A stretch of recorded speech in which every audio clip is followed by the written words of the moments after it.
Good morning students, I am Vaishnavi Kasaudhan and आज हम आपके लिए एक स्पेशल वीडियो लाए हैं जिसमें हम ठाकुर पब्लिकेशन की बुक इंडियन क्लासिकल लिटरेचर को क्विक रिवीजन देने वाले हैं। ठीक है, एंड ये वीडियो आपके एग्जाम पॉइंट ऑफ व्यू से बहुत इंपॉर्टेंट रहने वाली है क्योंकि इसमें सारे टॉपिक्स को बहुत अच्छे से एक्सप्लेन किया जाएगा। तो वीडियो को आखिर तक देखिएगा एंड बने रहिएगा। तो बिना किसी देरी के हम वीडियो स्टार्ट करते हैं। हमारी फर्स्ट यूनिट है कालिदास की अभिज्ञानम शाकुंतलम एंड इसको ड्रामा पे आने से पहले कुछ छोटे छोटे टॉपिक्स हम उनको देख लेते हैं। तो सबसे पहला टॉपिक है हमारा इंडियन एस्थेटिक्स। इंडियन एस्थेटिक्स में हमारे वो 3 आर्ट फॉर्म्स को डील करता है जिसके थ्रू हम इंडियन कल्चर को समझ सकते हैं। तो कौन से 3 फॉर्म्स है? Art, literature and architecture. And इस बुक में लिटरेचर आपको बहुत अच्छे से एक्सप्लेन किया जाएगा। ठीक है, नेक्स्ट टॉपिक है classical drama, Indian classical drama. So इसकी जो शुरुआत है वो हम कह सकते हैं कि वैदिक एरा से थी एंड इसके लिए हमारे पास 2 पॉइंट ऑफ व्यूज है, 2 मेंशनिंग्स है।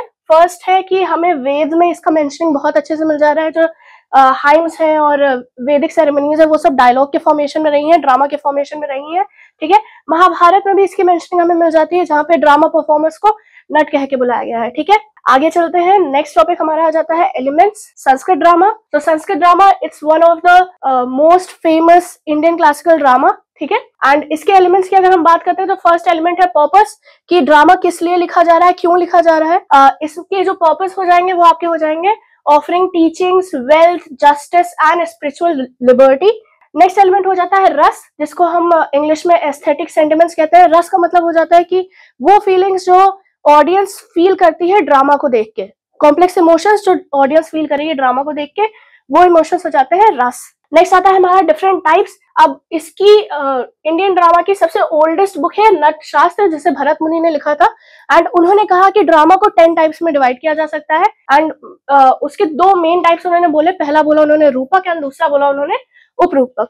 नेक्स्ट टॉपिक पे चलते हैं। नेक्स्ट है हमारा प्लॉट। तो प्लॉट क्या हो जाता है? प्लॉट वो पूरा स्ट्रक्चर हो जाता है जिसमें हमारा ड्रामा रहेगा। तो प्लॉट के इंडियन ड्रामा में या संस्कृत ड्रामा में 5 मेन पॉइंट है। पहला है ओरेशन, मुख, दूसरा है इंसिडेंट, प्रतिमुख, तीसरा है जर्म यानी कि गर्भ, फिर है क्राइसिस, विमर्श एंड लास्ट में है कंप्लीशन, निर्वाणा। ठीक है, नेक्स्ट एलिमेंट की बात करें तो नेक्स्ट एलिमेंट होता है बाइलिंगुअल। संस्कृत ड्रामा बाइलिंगुअल है, इसमें आपके 2 लैंग्वेजेस को ज्यादा इंपॉर्टेंस दी जाती है। फर्स्ट है संस्कृत, जितने नोबल कैरेक्टर्स रहेंगे वो संस्कृत बोल रहे होंगे एंड जितने आपके लोअर कैरेक्टर्स होंगे प्राकृत भाषा में बात कर रहे होंगे। ठीक है, नेक्स्ट टॉपिक पे चलते हैं। नेक्स्ट आ जाता है कि संस्कृत ड्रामा यूरोपियन ड्रामा से कैसे डिफरेंट है। तो इन दोनों में सिंपल सा डिफरेंस है कि यूरोपियन ड्रामा में आप जो मेल कैरेक्टर्स है या मेल एक्टर्स ही सारे कैरेक्टर्स परफॉर्म करते थे, चाहे वो फीमेल कैरेक्टर हो चाहे वो मेल कैरेक्टर हो। पर संस्कृत ड्रामा में ऐसा कोई डिवीजन नहीं रहेगा। ठीक है, अगर मेल कैरेक्टर्स हैं तो वो मेल्स ही परफॉर्म कर रहे होंगे, फीमेल कैरेक्टर्स हैं तो फीमेल्स ही परफॉर्म कर रही होंगी एंड अगर प्ले में दोनों कैरेक्टर्स का इन्वॉल्वमेंट है तो दोनों कैरेक्टर्स साथ में इन्वॉल्व हो रहे होंगे। मेजर ड्रॉबैक्स की बात करें तो 2 मेन ड्रॉबैक्स रहे हैं।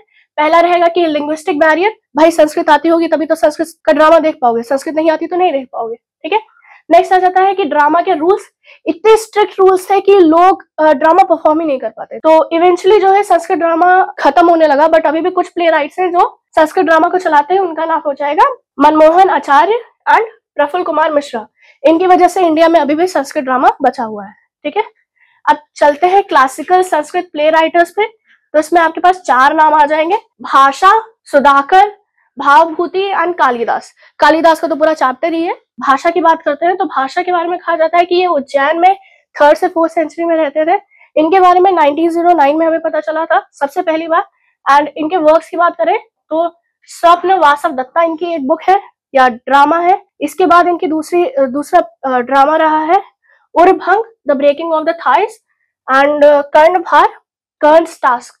ये एक पॉइंट आप याद रख सकते हैं, जितने भी हमारे संस्कृत प्ले राइटर्स हैं वो सब हमारी जो हिंदुइज्म की होली बुक्स रही है, ट्रेडिशनल बुक्स रही है लाइक महाभारत, पुराण, वेद, इनसे इन्फ्लुएंस रहे हैं एंड ये इन्फ्लुएंस आपको सब में देखने को मिल जाएगा। एक बुक थी चारुदत्ता भाषा की जो इनकम्प्लीट रह गई थी। ठीक है, एंड सुधाकर की बात करें तो सुधाकर उज्जैन में 2nd सेंचुरी के आसपास रहते थे, पोएट किंग है।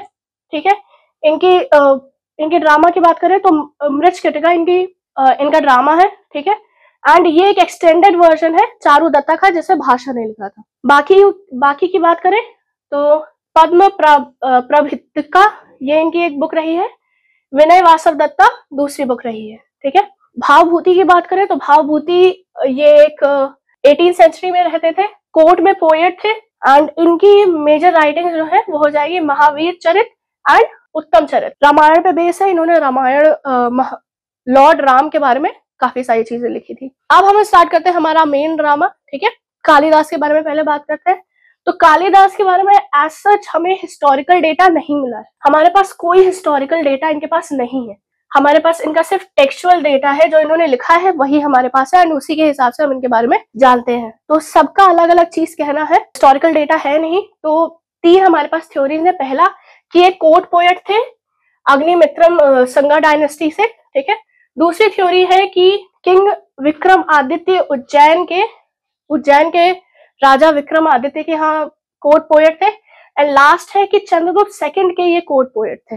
इन तीनों थ्योरीज को ही माना जाता है। आगे चलते हैं। तो आगे जो हमारा नेक्स्ट टॉपिक आ जाएगा वो हो जाएंगे इनके वर्क्स। इन्होंने 7 ड्रामाज लिखे हैं या 7 वर्क्स हैं इनके। सबसे पहले इनका आ जाता है Ritu Samharan, the gathering of the seasons, ठीक है। Kumar Sambhav, the birth of Kumar, Meghdoot, the cloud messenger. फिर इनकी लेंदी पोएम आ जाती है, लिरिकल पोएम है मेघदूत। इसके बाद इनका नेक्स्ट वर्क आ जाता है मालविका अग्निमित्रम। उसके बाद आ जाता है विक्रम उर्वशी बॉर्न बाय वैलो। फिर हमारी जो नॉवेल है अभिज्ञानम शकुंतलम वो आ जाती है, the recognition of Shakuntala. Last में आ जाता है रघुवंशम, रघु डायनेस्टी। चलिए अब आते हैं हम हमारे ड्रामा पे।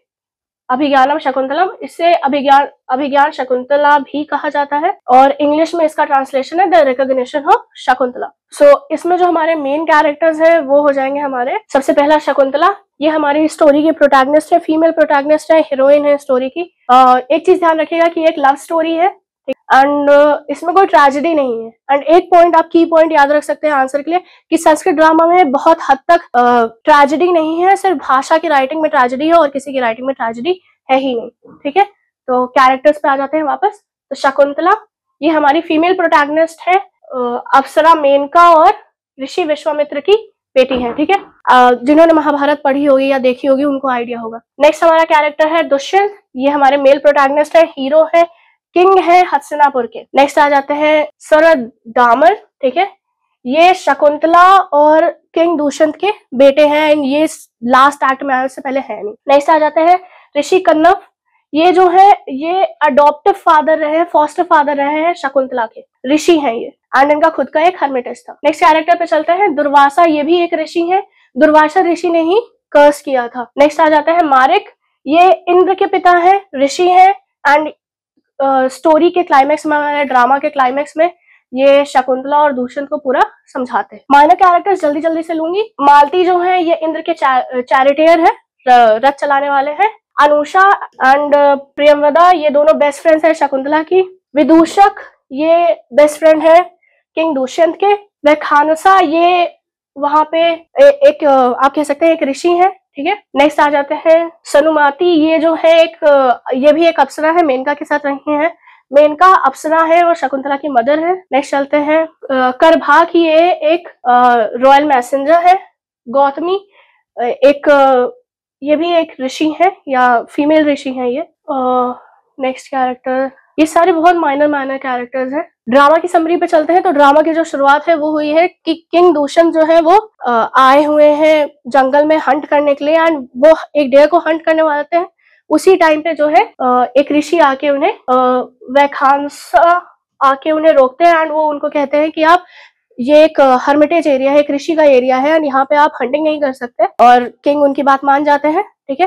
एंड उसके बाद जो ऋषि रहते हैं वो कहते हैं कि पास में ही कंसा ऋषि का आश्रम है, आप वहां जाके आराम कर सकते हैं। तो ऋषि की बात मान के वो आश्रम चले जाते हैं एंड वहां पे किंग जो है उनकी वो पहली बार देखते हैं शकुंतला को एंड वो लव एट फर्स्ट साइट उन्हें हो जाता है। वो शकुंतला को देख के ही उनके प्यार में हो जाते हैं एंड फिर वो छुप के सबकी बातें सुनने की कोशिश करते हैं। फाइनली वो सामने आते हैं एंड वो शकुंतला के बारे में जानने की कोशिश करते हैं कि शकुंतला किसकी बेटी है, क्या मैं शकुंतला से शादी कर सकता हूँ, क्या वो मेरी कास्ट की है या नहीं। तो तब उन्हें पता चलता है कि ये मेनका और ऋषि विश्वामित्र की बेटी है एंड उनके कास्ट की है, वो उनसे शादी कर सकते हैं। एक्ट 1 में जब तक एंड होता है एक्ट 1 का, तब तक किंग दुष्यंत के जाने का टाइम हो जाता है तो वो अपने फ्रेंड के पास वापस चले जाते हैं। एंड एक्ट 2 इसमें किंग दुष्यंत और विदूषक साथ में है एंड विदूषक कहता है कि भाई तुम्हारे साथ हंट करना बहुत मुश्किल है, मुझे बिल्कुल पसंद नहीं है। तो किंग दुष्यंत इस पे कहते हैं कि यार मैं भी आज हंटिंग नहीं कर पा रहा हूँ, मैं बार बार जो है वो शकुंतला के बारे में ही सोच रहा हूँ। तो फिर विदूषक, जितने भी वहां पे लोग होते हैं, पूरा किंग अपने साथ लोगों को लेके जा रहे होते हैं हंटिंग के लिए, तो हंटिंग रोक दी जाती है। एंड अब किंग सोच रहे हैं मुझे कोई वजह चाहिए जिससे मैं वापस शकुंतला के पास जा सकूं, वापस जो है वो आश्रम में जा सकूं। एंड इसी कुछ टाइम में उनके पास एक मैसेज आता है ऋषि कनव का। ऋषि आश्रम में नहीं है एंड वहां पे जो पूजा है वो प्रॉपरली नहीं हो पा रही, क्योंकि डीमंस आके उनको परेशान कर रहे हैं, वहां पे जो रहने वाले हैं, जो बाकी ऋषि हैं उनको परेशान कर रहे हैं। एंड इसलिए वो किंग दुष्यंत को चाहते हैं कि वो आके हेल्प करे, प्रोटेक्ट करे हर्मिटेज को। एक्ट 3 में किंग चले जाते हैं प्रोटेक्ट करने के लिए एंड वो काफी अच्छे से प्रोटेक्ट करते हैं हर्मिटेज को, ठीक है।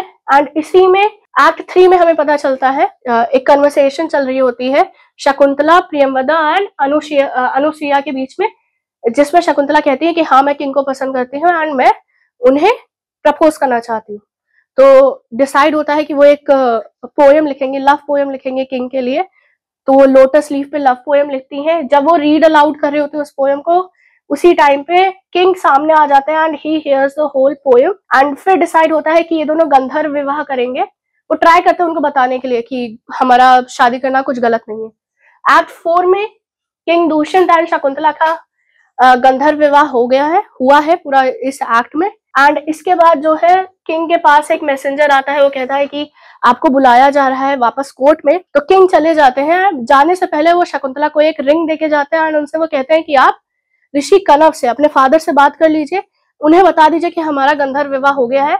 वो वैसे तो एक्सेप्ट कर लेंगे, जब वो एक्सेप्ट कर ले तब मैं अपने मैसेंजर्स को भेज दूंगा जिनके थ्रू आप आ सकती हैं। एक्ट 5 की बात करते हैं।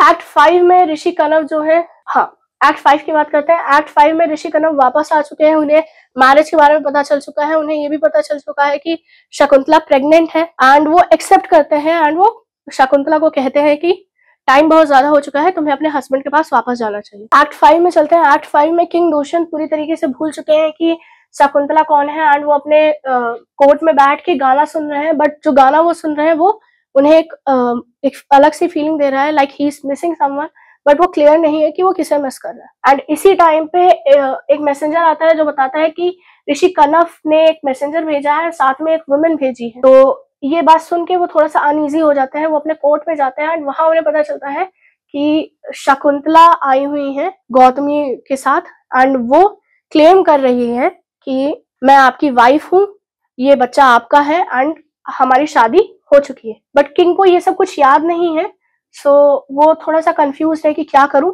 तो वो अपने कोर्ट प्रीस्ट से पूछते हैं कि मुझे क्या करना चाहिए, क्या मुझे एक फेथफुल स्पाउस की जो जिंदगी है उसको रुइन करने से बचा लेना चाहिए एंड इस लेडी को एक्सेप्ट कर लेना चाहिए, या फिर मुझे एक डिफेमेशन ले लेना चाहिए कि मैंने एक दूसरे आदमी की वाइफ को अपने पास रखा। जब तक ये डिस्कशन चल रहा होता है तब तक शकुंतला ये सारी इंसल्ट सुन के बहुत ज्यादा सैड हो चुकी हैं एंड वो प्रे करती हैं कि काश ये धरती जो है वो फट जाए एंड मैं इसमें समाहित हो जाऊं। एंड उसी टाइम पे एक अप्सरा आती है जो शकुंतला को उठा के अपने लोक लेके चली जाती है, ठीक है। जब तक सब कुछ डिसाइड होता है तब तक होता है कि जो लड़की थी यानी कि शकुंतला वो गायब हो चुकी है। एक्ट 6 की शुरुआत होती है 2 पुलिसमैन और एक फिशर के साथ। फिशर कह रहा होता है कि मेरे पास जो रिंग है ये किंग की है, बट जब मैंने मछली को काटा तब वो निकली है, मुझे वहां पे मिली थी। बट पुलिसमैन का कहना है कि तुमने किंग की रिंग चुराई है जिसकी वजह से तुम्हें सजा मिलेगी। तो थोड़ी देर बाद वहां के जो चीफ ऑफ द पुलिस रहते हैं वो आते हैं एंड वो फिशरमैन को बताते हैं कि तुम्हारी स्टोरी पूरी तरीके से सही है, ये किंग की रिंग है जो उन्होंने शकुंतला को दी थी एंड तुम्हें जो है जो भी परेशानी हुई उसके लिए तुम्हें कंपनसेट किया जाएगा। अब किंग जो है वो थोड़ा सा सैड है, वो इतने ज्यादा सैड है कि वो अपने किसी भी काम पे कोई भी रॉयल ड्यूटीज फॉलो नहीं कर पा रहे हैं, ठीक है। एंड उसी टाइम पे एक और अप्सरा आती है सनुमति, ठीक है। ये मेनका की फ्रेंड है एंड मेनका को सपोर्ट कर रही है, हेल्प करना चाह रहे हैं कि शकुंतला और दुष्यंत साथ में आ जाए। तो वो देखती है कि स्प्रिंग का सीजन चल रहा है पर स्प्रिंग फेस्टिवल नहीं मनाया जा रहा है। किंग जो है वो पूरी तरीके से सैड है, कोर्ट का कोई काम नहीं हो रहा है। जिस तरह शकुंतला वहां पे परेशान है उसी तरीके से दुष्यंत यहाँ पे परेशान है। विदूषक इवन उन्हें हंसाने की भी कोशिश करता है एंड उसमें वो मजाक में कह देता है कि तुम्हें शकुंतला फीवर। एंड इसी टाइम पे एक किंग ने जो है एक पेंटिंग बनाई रहती है, वो पेंटिंग को देखते हैं एंड वो शकुंतला को मिस कर रहे हैं। एंड सडनली होता क्या है कि कोई विदूषक को कुछ है नहीं उनके आसपास, बस वो हवा में फ्लोट करने लगते हैं एंड वो बहुत दूर जाने लगते हैं। तो किंग अपने फ्रेंड को बचाने के लिए वो अपना बो एंड एरो निकालते हैं एंड वो शूट करने वाले होते हैं, बट उससे पहले ही वहां पे उनके सामने मालती आ जाता है। ये इंद्र के चैरियटियर है, रथ चलाने वाले हैं इंद्र के। वो कहते हैं कि अभी जो है देवताओं और दानवों के बीच में बहुत बड़ा युद्ध चल रहा है जिसमें हमें आपकी हेल्प चाहिए। तो दुष्यंत अग्री करते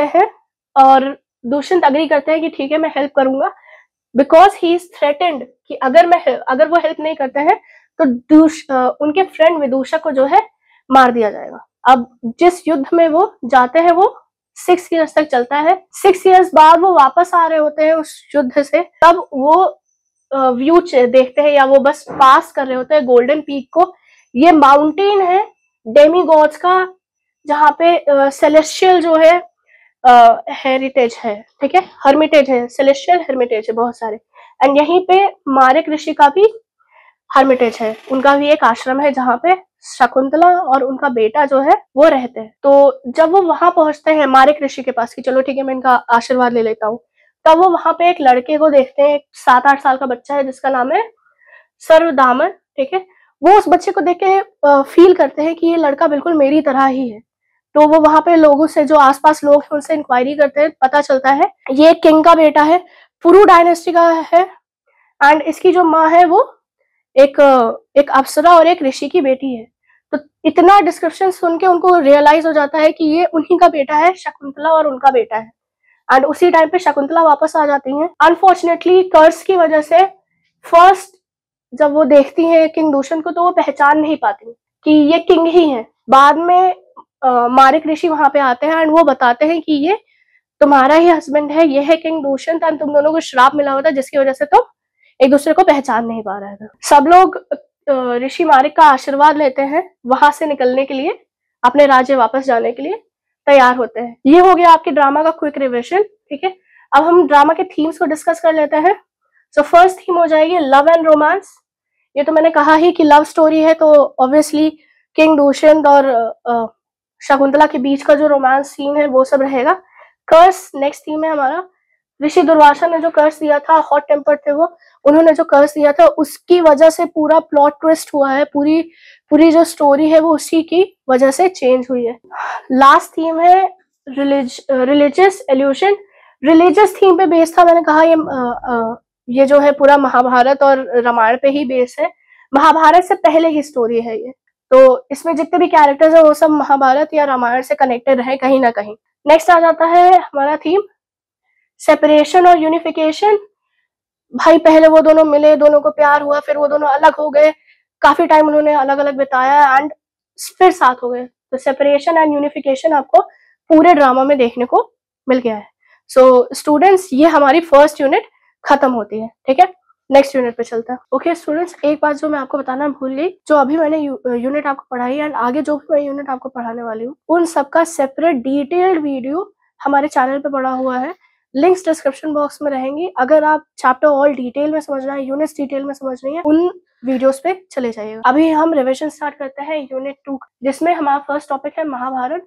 तो महाभारत जो है ये ऑलमोस्ट 1000 ईयर लग गया था इसको कंपाइल करने में। सो 400 BC से लेके 400 AD तक लिखा गया है एंड कई सारे राइटर्स ने इसको लिखा है या कई सारे लोगों ने इसको एक दूसरे से सुनाया है। लाइक पहले मुंह से बोला जाता था, एक दूसरे को सुनाया जाता था एंड उसके बाद लिखने की हैबिट हम लोग की आई थी। एक फैक्ट जो आप याद रख सकते हैं वो ये है कि महाभारत जो है इट इज एन एपिक, एक बहुत लंबी पोयम है ये।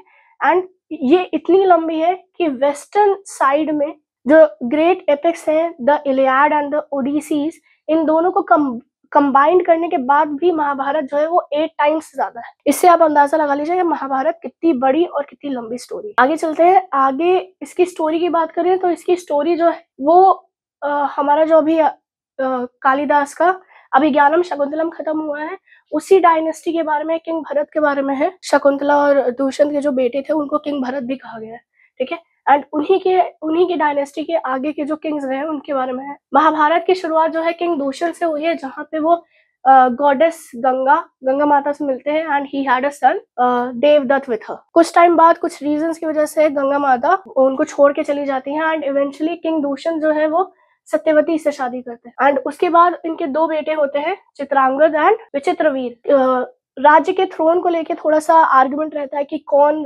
किंग बनेगा किंग दूषण के किंग शांतनु के जाने के बाद। सो इसको क्लेरिफाई करने के लिए देवदत्त जो रहते हैं वो प्लेज ले लेते हैं कि मैं कभी भी हस्तिनापुर का थ्रोन जो है वो लेने की कोशिश नहीं करूंगा, मैं ब्रह्मचर्य रहूंगा ताकि मेरी जो आने वाली जनरेशन है वो भी किंग थ्रोन पे क्लेम अपना ना कर पाए। जब जनरेशन ही नहीं रहेगी तो कोई चांस ही नहीं है क्लेम करने का, ठीक है। अनफॉर्चुनेटली चित्रांगद और विचित्रवीर दोनों ही बिना किसी हेयर के मर जाते हैं एंड यहाँ पे आते हैं वेद व्यास जी, हमारे ऑथर भी हैं एंड इस ड्रामा में एक कैरेक्टर भी उनका है, ठीक है। वेद व्यास जी आते हैं, ये सत्यवती के बेटे हैं। किंग शांतनु और सत्यवती के नहीं है। इनसे शादी करने से पहले सत्यवती की एक और शादी हो चुकी थी जिसके थ्रू व्यास जी हुए थे। सो व्यास जी की हेल्प से उनकी जो नॉलेज थी, उनकी जो स्पिरिचुअल एनर्जी थी, उसकी वजह से 3 बेटे होते हैं, ठीक है। पहले हमारे होते हैं धृतराष्ट्र, फिर होते हैं हमारे पांडु एंड लास्ट में होते हैं विदुर। विदुर एक सर्वेंट के बेटे रहते हैं, ठीक है। ये दोनों किंग के बेटे हैं, ये सर्वेंट का बेटा है। आगे चलते हैं तो आगे जाके किंग धृतराष्ट्र के 100 सन्स होते हैं गांधारी के साथ, ठीक है, जिन्हें कौरव कहा गया है। एंड पांडु के 5 बेटे होते हैं, युधिष्ठिर, भीम, अर्जुन, नकुल एंड सहदेव, एंड इन्हें पांडु कहा गया है। आगे चलते हैं तो स्टोरी में आगे होता यह है कि पूरी जो ड्रामा है वो फाइट है अल्टीमेटली कौरव और पांडवों के बीच में। सो वो स्टार्ट कहाँ से होता है, फिर से वही चीज है कि हस्तिनापुर का जो थ्रोन है वो किसके पास रहेगा। सो स्टार्टिंग में सबको होता है कि कौरव के जो सबसे बड़े हैं दुर्योधन, उनके पास रहेगा, बट पांडु की डेथ के बाद सबको पता चलता है कि नहीं, सबसे बड़े जो हैं कौरव और पांडवों में जो सबसे बड़े हैं वो है युधिष्ठिर एंड राज्य जो है उनके पास जाना चाहिए। इसको लेके बहुत बड़ा आर्ग्यूमेंट होता है, बहुत फाइट्स होती हैं। दुर्योधन जो है वो पांडवों को कई बार मारने की भी कोशिश करता है, स्पेशली भीम को मारने के लिए वो 2 बार प्लॉट करते हैं, ठीक है, बट अनसक्सेसफुल रहते हैं एंड अल्टीमेटली उन्हें होता है कि आप पूरा राज्य मत दीजिए, एक छोटा सा राज्य दे दीजिए, एक छोटी सी जगह दे दीजिए जिसका नाम रहता है खांडव फॉरेस्ट। एंड आगे चल के पांडव और कृष्ण 6 लोग मिलके राज्य बनाते हैं इंद्रप्रस्थ। इसके आगे की जो स्टोरी है वो हमारे कोर्स में है, तो ध्यान से सुनिएगा, वो मैं अभी आगे डिटेल में बताऊंगी। पहले महाभारत के स्ट्रक्चर के बारे में बात कर लेते हैं। तो महाभारत खुद में एक आप कह सकते हो कंपाइलेशन है, कितनों का, 18 चैप्टर्स, 18 बुक्स का कंपाइलेशन है एंड हर बुक की जो है सेपरेट सब बुक्स है। इसमें 17 बुक्स जो है वो पांडव और कौरव की डायनेस्टी के बारे में बात करती है, उनकी लाइफ के बारे में बात करती है। जो लास्ट यूनिट है वो बात करती है हरिवंश पर्व है वो, एंड वो बात करती है श्री कृष्ण के डायनेस्टी के बारे में। अब हम ये सब पूरा स्किप करते हैं, हम सीधा चलते हैं हमारे जो कैरेक्टर्स हैं उनके पास। अब हम सीधा आ जाते हैं वो उन चीजों पे जो हमारे कोर्स में है। तो शुरुआत करते हैं वेदव्यास जी से। Vedvyas ji, he is the author of the drama, ठीक है। इन्होंने अपनी पूरी लाइफ में 3 मेन वर्क्स किए हैं। पहला तो हो गया महाभारत, दूसरा हो गया वेद एंड तीसरा हो गया पुराण, ठीक है। वेद इन्होंने लिखे नहीं है, इन्होंने वेद को पार्ट्स में डिवाइड किया है। जो हम कहते हैं ना कि 4 वेद हैं, उनका जो सेपरेशन है वो इन्होंने किया है।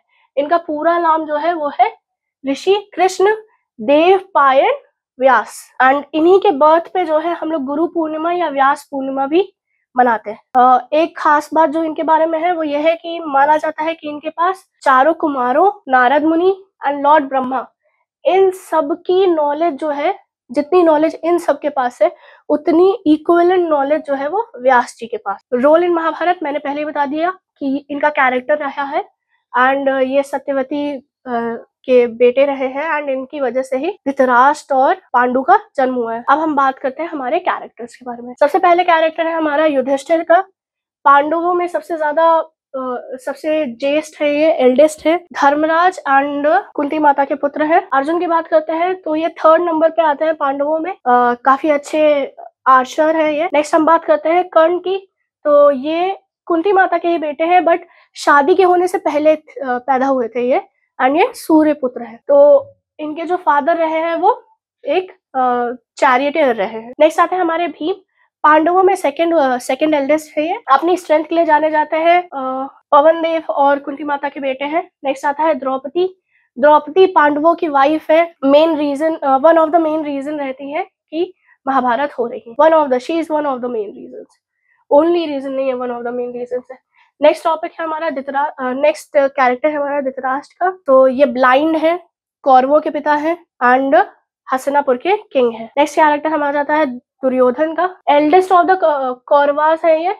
धृतराष्ट्र के सबसे प्यारे बेटे हैं ये। इन्होंने ही जितने भी प्लॉट्स थे, जितने भी अगर पांडवों को मारना हो गया या वॉर पे जाना हो गया, वो सब इन्होंने किया है, ठीक है। He was the most jealous person and he hated Pandavas the most. Next बात करते हैं शकुनी की।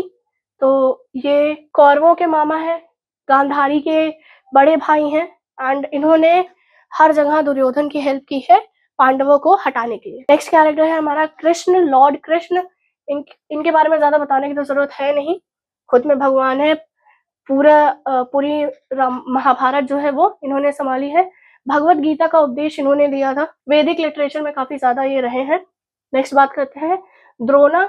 ये कौरव और पांडवों के गुरु रहे हैं। उनको आर्चरी और एडमिनिस्ट्रेटिव जो स्ट्रक्चर था वो सब इन्होंने सिखाया। चलिए कैरेक्टर्स की बात हो गई। अब फाइनली हम आ जाते हैं द डाइसिंग पे, ठीक है। यहाँ से ये आपके कोर्स में है, ऊपर वाला भी कोर्स में था। कैरेक्टर्स के बारे में पता होना चाहिए तभी आप ड्रामा कर पाओगे। बट अब आ जाते हैं हम स्टोरी पे। तो द डाइसिंग की शुरुआत तब होती है जब धृतराष्ट्र जो है वो पांडवों को, युधिष्ठिर को खांडव फॉरेस्ट दे देते हैं कि ये तुम्हारा राज्य है। वेराज जो कौरव है एंड स्पेशली दुर्योधन, वो उनको खांडव फॉरेस्ट भी नहीं देना चाहता। खांडव फॉरेस्ट उनको दिया जा चुका है। ये एक अनफर्टाइल फॉरेस्ट है, यहाँ पे कुछ भी क्रिएट नहीं किया जा सकता है। एंड स्टिल वो जाते हैं मायासुर की हेल्प से। वहां पे पूरा पैलेस और जो पूरी सिटी है इंद्रप्रस्थ की वो बिल्ट होती है। युधिष्ठिर जो है वो सबको बुलाते हैं कि आइए हमारा राज्य देखिए। दुर्योधन जाते हैं राज्य देखने के लिए एंड उनके पैलेस में सिंस मायासुर ने उसे बनाया है तो उसने अपने मैजिकल पावर से बनाया है। तो होता क्या है कि जब वो एंटर करते हैं दुर्योधन, तो वहां पे उनको एक स्ट्रक्चर दिखता है जिसमें फ्लावर्स बने होते हैं। तो उन्हें लगता है कि वो एक पॉन्ड है एंड वो अपने कपड़े को उठा के चलने लगते हैं। एंड तब उन्हें रियलाइज होता है कि वो एक पॉन्ड नहीं है, वो एक्चुअली फ्लोर है। एंड आसपास जो लोग होते हैं वो उनको देख के हंसने लगते। So he feel insulted and humiliated, but still वो आगे बढ़ते हैं एंड आगे एक एक्चुअल पॉन्ड होता है जिसे वो फिर समझता है कि ये पॉन्ड नहीं है, उसमें भी लोटस रहते हैं। उनको लगता है ये पॉन्ड नहीं है, ये भी पहले वाले की तरह फ्लोर है। एंड फुल ऑन कॉन्फिडेंस के साथ वो अपना स्टेप आगे बढ़ाते हैं एंड वो पॉन्ड में जाके गिर जाते हैं। अगेन ही इज ह्यूमिलिएटेड, हर कोई हंस रहा है आसपास। एक और सीन होती है जिसमें दुर्योधन को लगता है कि सामने हॉल है बट सामने एक डोर होता है एंड वो फुल कॉन्फिडेंस के साथ आगे जाते हैं एंड वो जाके दरवाजे में भिड़ जाते हैं। अगेन हर कोई हंस रहा है, ह्यूमिलिएटेड फील करते हैं वो।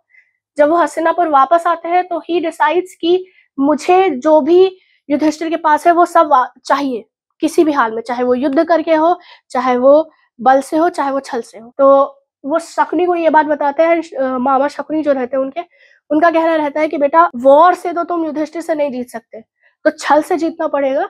एंड युधिष्ठिर को जो है डाइस गेम बहुत पसंद है, इसलिए हम एक काम कर सकते हैं कि हम उसे डाइस गेम में इनवाइट करें। तो दुर्योधन जाते हैं अपने पिताजी धृतराष्ट्र के पास, ठीक है। एंड वो कहते हैं कि आप पांडवों को इन्वाइट कीजिए एक गेम ऑफ डाइस के लिए। धृतराष्ट्र समझ जाते हैं कि दुर्योधन क्या करना चाह रहा है, तो वो अग्री नहीं करते एंड वो कहते हैं जाके तुम विदुर से बात करो।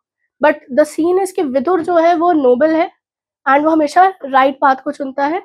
एंड दुर्योधन को कई हद तक लगता है कि वो पांडवों को फेवर करता है। तो एंड में दुर्योधन जो है वो कहते हैं कि मैं खुद को मार लूंगा या फिर आप पांडवों को इनवाइट कीजिए। तो पांडवों को इनविटेशन दिया जाता है, पांडव आते हैं, गेम ऑफ डाइस शुरू होता है। गेम ऑफ डाइस शुरू हुआ है एंड युधिष्ठिर जो है एक एक करके अपनी सारी चीजें लगाना शुरू करते हैं, बेट लगाना शुरू करते हैं एंड ही लूजेस एवरीथिंग। जो भी चीजें उन्होंने लगाई हैं, चाहे वो चैरियट हो गया, चाहे वो एलिफेंट्स हो गए, गोल्ड कॉइन्स हो गए, ट्रेजर हो गया, राज्य हो गया, वो सब हार जाते हैं। उसके बाद वो अपने भाइयों को लगाते हैं, वो भी हार जाते हैं। वो खुद को लगाते हैं, वो भी हार जाते हैं। वो द्रौपदी को भी हार जाता है, द्रौपदी को भी वो बेड पे लगा के हार जाता है। एंड इस गेम ऑफ डाइस के बारे में कि कोर्ट में क्या हो रहा है, द्रौपदी को नहीं पता होता है। उन्हें पता तब चलता है जब उन्हें उनके रूम से घसीट के लाया जाता है। तो द्रौपदी जो है वो कोर्ट में जितने लोग रहते हैं सबसे वो क्वेश्चन करती है क्या ये अप्रोप्रिएट है। तो उस टाइम पे हर कोई गुस्सा तो रहता है पर कोई दुर्योधन के अगेंस्ट बोलता नहीं है एक्सेप्ट हिज यंगर ब्रदर विकर्ण, एंड वो सबसे छोटा रहता है। तो वहां पे कर्ण जो है वो उन्हें चुप करा देते हैं कि तुम सबसे छोटे हो, तुम्हें तो यहाँ होना ही नहीं चाहिए, शांति से बैठ जाओ। एंड इसके बाद जो है दुर्योधन द्रौपदी की ओर इशारा करके कहते हैं कि आओ मेरे थाइस पे बैठो। आर्गुमेंट होता है। फिर वो अपने यंगर ब्रदर दुशासन से कहते हैं कि तुम इसे अनड्रेस करो। किसे? द्रौपदी को अनड्रेस करो। So he tries to undress Draupadi. Lord Krishna आ जाते हैं, वो अपने चमत्कार से अपनी पावर से वो द्रौपदी को बचा लेते हैं, उनके ऑनर को बचा लेते हैं, उनकी हेल्प करते हैं। ठीक है, ये पूरा सीन देख के मिरेकल देख के पूरी असेंबली में जितने लोग हैं हर कोई शॉक्ड है, हर कोई स्पीचलेस है। यहाँ पे भीम खड़े होके धमकी देते हैं, वार्न करते हैं, वाव लेते हैं कि वो दुशासन के हार्ट को निकालेंगे एंड उसे खा लेंगे and he will drink the blood of Dushasan. And वो ये भी प्रॉमिस करते हैं कि दुर्योधन जिसने थाइस पे कहा था बैठने के लिए, मैं तुम्हारी थाइस को भी तोड़ दूंगा। इतना सब देख के, स्पेशली वो मिरेकल देख के धृतराष्ट्र जो है वो थोड़े से शॉक्ड रह जाते हैं, वो डर जाते हैं थोड़े से। तो वो द्रौपदी से सॉरी बोलते हैं, उनसे माफी मांगते हैं। वो उन्हें उनका पूरा राज्य और सब कुछ दे देते हैं वापस। एंड वो द्रौपदी से कहते हैं कि तुम 2 बूंस ले लो मुझसे, 2 वरदान ले लो। तो पहले वरदान में द्रौपदी जो है वो बाकी जो भाई हैं, पांडवों में 4 भाई हैं, उनकी फ्रीडम मांगती है। एंड नेक्स्ट बून में वो कहती हैं कि आप युधिष्ठिर को भी छोड़ दीजिए, युधिष्ठिर की भी फ्रीडम वो मांग लेती है। अब इसके बाद उनके पास राज्य आ चुका है, उनकी फ्रीडम उनको मिल चुकी है। ठीक है, तो वो लोग वापस इंद्रप्रस्थ चले जाते हैं। ये हो गई डाइसिंग की पूरी स्टोरी। अब हम चलते हैं आगे पार्ट में, द सीक्वल ऑफ डाइसिंग। इसमें क्या हुआ है कि जो पांडव हैं वो इंद्रप्रस्थ वापस जा चुके हैं। दुर्योधन जो है वो बहुत गुस्से में है कि मैंने सब कुछ जीता था एंड आपने सब कुछ उन्हें वापस कर दिया। वो फिर से धृतराष्ट्र से प्लीड करते हैं कि आप फिर से जो है पांडवों को वापस बुलाइए। फिर से एक गेम ऑफ डाइस होता है एंड इसकी शर्त ये रहती है कि अगर पांडव हार जाते हैं तो उन्हें 13 इयर्स का एग्जाइल मिलेगा, जिसमें 12 इयर्स का जो है वो उनको नॉर्मल एग्जाइल रहेगा, जिसमें उन्हें फॉरेस्ट में जाना रहेगा।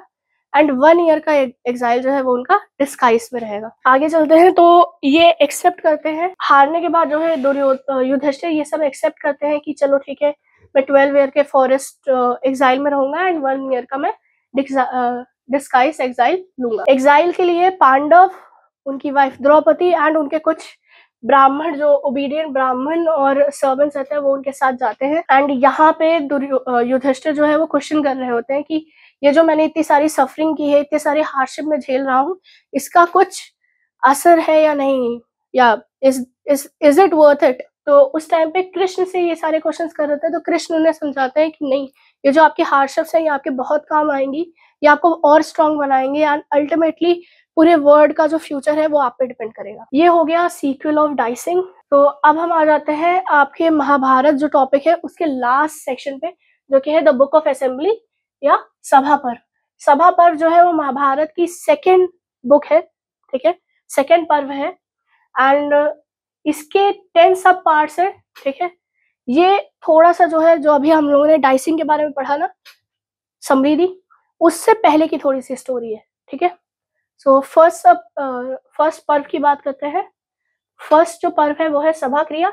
इस पर्व में पूरा एक्सप्लेन किया गया है कि कैसे जो पांडव थे वो खांडव वन में आए, कैसे अर्जुन ने मायासुर को बचाया, फिर मायासुर ने पूरा जो उनका पैलेस था, उनका जो किंगडम था वो उन्होंने बनाया एंड उन्होंने भीम के लिए एक क्लब एंड अर्जुन के लिए एक शंख लाए। नेक्स्ट पर्व पे चलते हैं। नेक्स्ट है लोकपाल सभा। सो इस पर्व में हमें पूरा डिस्क्रिप्शन मिलता है नारद मुनि के थ्रू कि एक किंग को क्या क्या करना चाहिए एज अ राइटफुल किंग, क्या क्या हैबिट्स होनी चाहिए युधिष्ठिर के, जिससे वो पूरे वर्ल्ड को संभाल सके, एक एम्परर बन सके। एंड इस पर्व के एंड में नारायण उनको सजेस्ट भी करते हैं कि उन्हें अश्वमेध यज्ञ करना चाहिए, जिससे वो एम्परर बन सके। अब इसी से कनेक्टेड आ जाता है हमारा 3rd पर्व, जो कि है राजसूय आरंभ। सो राजसूय यज्ञ करना है अब युधिष्ठिर को। वो कैसे होगा, क्या क्या पॉइंट्स है, किन चीजों का ध्यान रखना रहेगा, क्या युधिष्ठिर के एलिजिबल भी है या नहीं इस यज्ञ के, एंड कैसे किया जा सकता है, किन की हेल्प चाहिए होगी, ये सब पूरा डिस्क्रिप्शन इस पर्व में दिया हुआ है। नेक्स्ट पर्व आता है हमारा जरासंध वध पर्व। इस पर्व में जो है पता चलता है युधिष्ठिर को कि जरासंध उस टाइम के एम्परर है, एंड अगर युधिष्ठिर एम्परर बनना चाह रहे हैं तो जरासंध को मारना पड़ेगा। तो इस पूरे पर्व में भीम और अर्जुन जो है वो जरासंध के कोर्ट में गए हुए हैं, एंड भीम जरासंध को चैलेंज करते हैं या जरासंध भीम को चैलेंज करते हैं। दोनों के बीच में एक फाइट होती है जिसमें जरासंध हार जाता है। नेक्स्ट पर्व पे चलते हैं, दिग्विजय पर्व। जरासंध हार चुके हैं, अब जो एम्परर की जो पोस्ट है वो खाली है, तो अब शुरू होता है अश्वमेध यज्ञ, ठीक है, जिसमें चारों जो पांडव है वो एक एक डायरेक्शन चूज करते हैं एंड वो चले जाते हैं एक एक डायरेक्शन में, 4 डायरेक्शन है, युधिष्ठिर के बिहाफ पे लड़ने के लिए एंड किंगडम्स को कॉन्कर करने के लिए। नेक्स्ट पर्व पे चलते हैं, राजसूय पर्व। इसमें राजसूय यज्ञ शुरू हो चुका है, यज्ञ के बाद सैक्रिफाइस होती है, तो राजसूय पर्व में राजसूय सैक्रिफाइस होनी है। उसके लिए जितने किंग्स हैं जो एक्सेप्ट करते हैं युधिष्ठिर को एम्परर, वो वहां पे हैं, एंड उन्हीं में से एक है शिशुपाल। एंड शिशुपाल जो है वो देखते हैं पूरी सभा को, एंड वहां पे कृष्ण की बहुत ज्यादा तारीफ हो रही होती है। सो ही इज एजिटेटेड, एंड वो थोड़ा सा इरिटेटेड होने के बाद वो थोड़ा सा इंसल्ट करना आसपास के लोगों को शुरू कर देते। नेक्स्ट पर्व पे चलते हैं। नेक्स्ट है हमारा ग्रह या हरण पर्व। वही कंटिन्यूएशन में है कि शिशुपाल सबको इंसल्ट कर रहे होते हैं, तो भीष्म जो है वो कृष्ण के बारे में बहुत डिटेल में सबको बताते हैं कि कृष्ण कैसे हैं, उनका वैलर कितना है, वो कितने हेल्पफुल है, हर कोई उनको क्यों अडोर करता है। एंड इन सब चीजों से इरिटेटेड होकर शिशुपाल जो है वो कृष्ण को इंसल्ट करना शुरू कर देते हैं, बहुत ज्यादा वो उन्हें इंसल्ट करते हैं। लोग उन्हें रोकने की भी कोशिश करते हैं, but Shishupal is so angry कि वो किसी की नहीं सुनते, वो कंटिन्यूअसली इंसल्ट करते रहते हैं कृष्ण जी को। नेक्स्ट पर्व आता है शिशुवध पर्व, शिशुपाल वध पर्व, ठीक है। सो वो लोग उन्हें रोकने की कोशिश कर रहे हैं शिशुपाल को, वो किसी की सुन नहीं रहे हैं। शिशुपाल काफी देर तक कृष्ण जी की इंसल्ट करते हैं, बट अल्टीमेटली कृष्ण जी जो है वो अपना सुदर्शन चक्र निकालते हैं एंड उससे जो है वो शिशुपाल का वध कर देते हैं। ही किल्स शिशुपाल, एंड इसके बाद युधिष्ठिर जो है शिशुपाल के बेटे को राजा बना देते हैं, एंड फिर कृष्ण जो है द्वारिका वापस चले जाते हैं। पर्व है द्वत पर्व। सैक्रिफाइसेस हो चुकी हैं, सब हो चुका है, शिशुपाल जा चुके हैं और युधिष्ठिर जो है वो एम्परर बन चुके हैं। एंड ये जो शिशुपाल की जो वध हुआ है उससे युधिष्ठिर को रियलाइज होता है कि हम जो है जो दूसरों के इंसल्ट्स कर रहे हैं, दूसरों का मजाक उड़ा रहे हैं, दूसरों को ह्यूमिलिएट कर रहे हैं, उससे हमारे ऊपर बहुत नेगेटिव इफेक्ट पड़ सकता है। इस वजह से युधिष्ठिर डिसाइड करते हैं कि मैं अब किसी पे हंसूंगा नहीं, मैं किसी की इंसल्ट नहीं करूंगा। नेक्स्ट पर्व पे चलते हैं। अब इस पर्व में होता क्या है कि वही डाइसिंग वाला सीन आ गया है कि दुर्योधन इंद्रप्रस्थ आए होते हैं, वो सब कुछ देख रहे होते हैं एंड हर कोई उन पे हंसता है, युधिष्ठिर भी हंस देते हैं, एंड इस वजह से the game of dicing start होता है, the sequel of dicing start होता है, एंड अल्टीमेटली महाभारत वॉर होती है। सो स्टूडेंट्स, इसके साथ हमारा जो है यूनिट 1 का topic first Mahabharata, the dicing, the sequel of dicing and the book of assembly hall, ये पूरा खत्म हो चुका है। अब हम चलते हैं हमारे नेक्स्ट टॉपिक पे। सो स्टूडेंट्स, अब हम चलते हैं हमारे यूनिट 2 के नेक्स्ट टॉपिक पे, जो कि है थेरी गाथा। थेरी गाथा जो है ये एक बुद्धिस्ट टेक्स्ट है, ठीक है, एंड ये पाली, इसका जो नाम है वो पाली वर्ड से लिया गया है, theory which means Elder nuns, and गाथा जिसका मतलब है वर्सेस। सो वो वर्सेस जो एल्डर नन्स ने लिखी हैं या कही हैं उनको कहा गया है, उनके कंपाइलेशन को कहा गया है थेरी गाथा। इसमें टोटल 73 पोएम्स है, ठीक है, एंड इसमें जो है जितने भी नन्स हैं उन्होंने ये अपनी लाइफ के बारे में बताया है।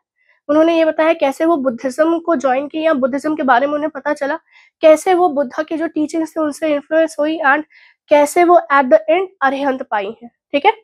अरिहंत के बारे में अगर मैं बोलूँ तो अरिहंत एक स्टेज है जहाँ पे जो इंसान है उसने किसी के पाथ को फॉलो किया है एंड अब उसे निर्वाणा मिल चुका है। Nirvana is getting rid of the cycle of birth and rebirth, ठीक है।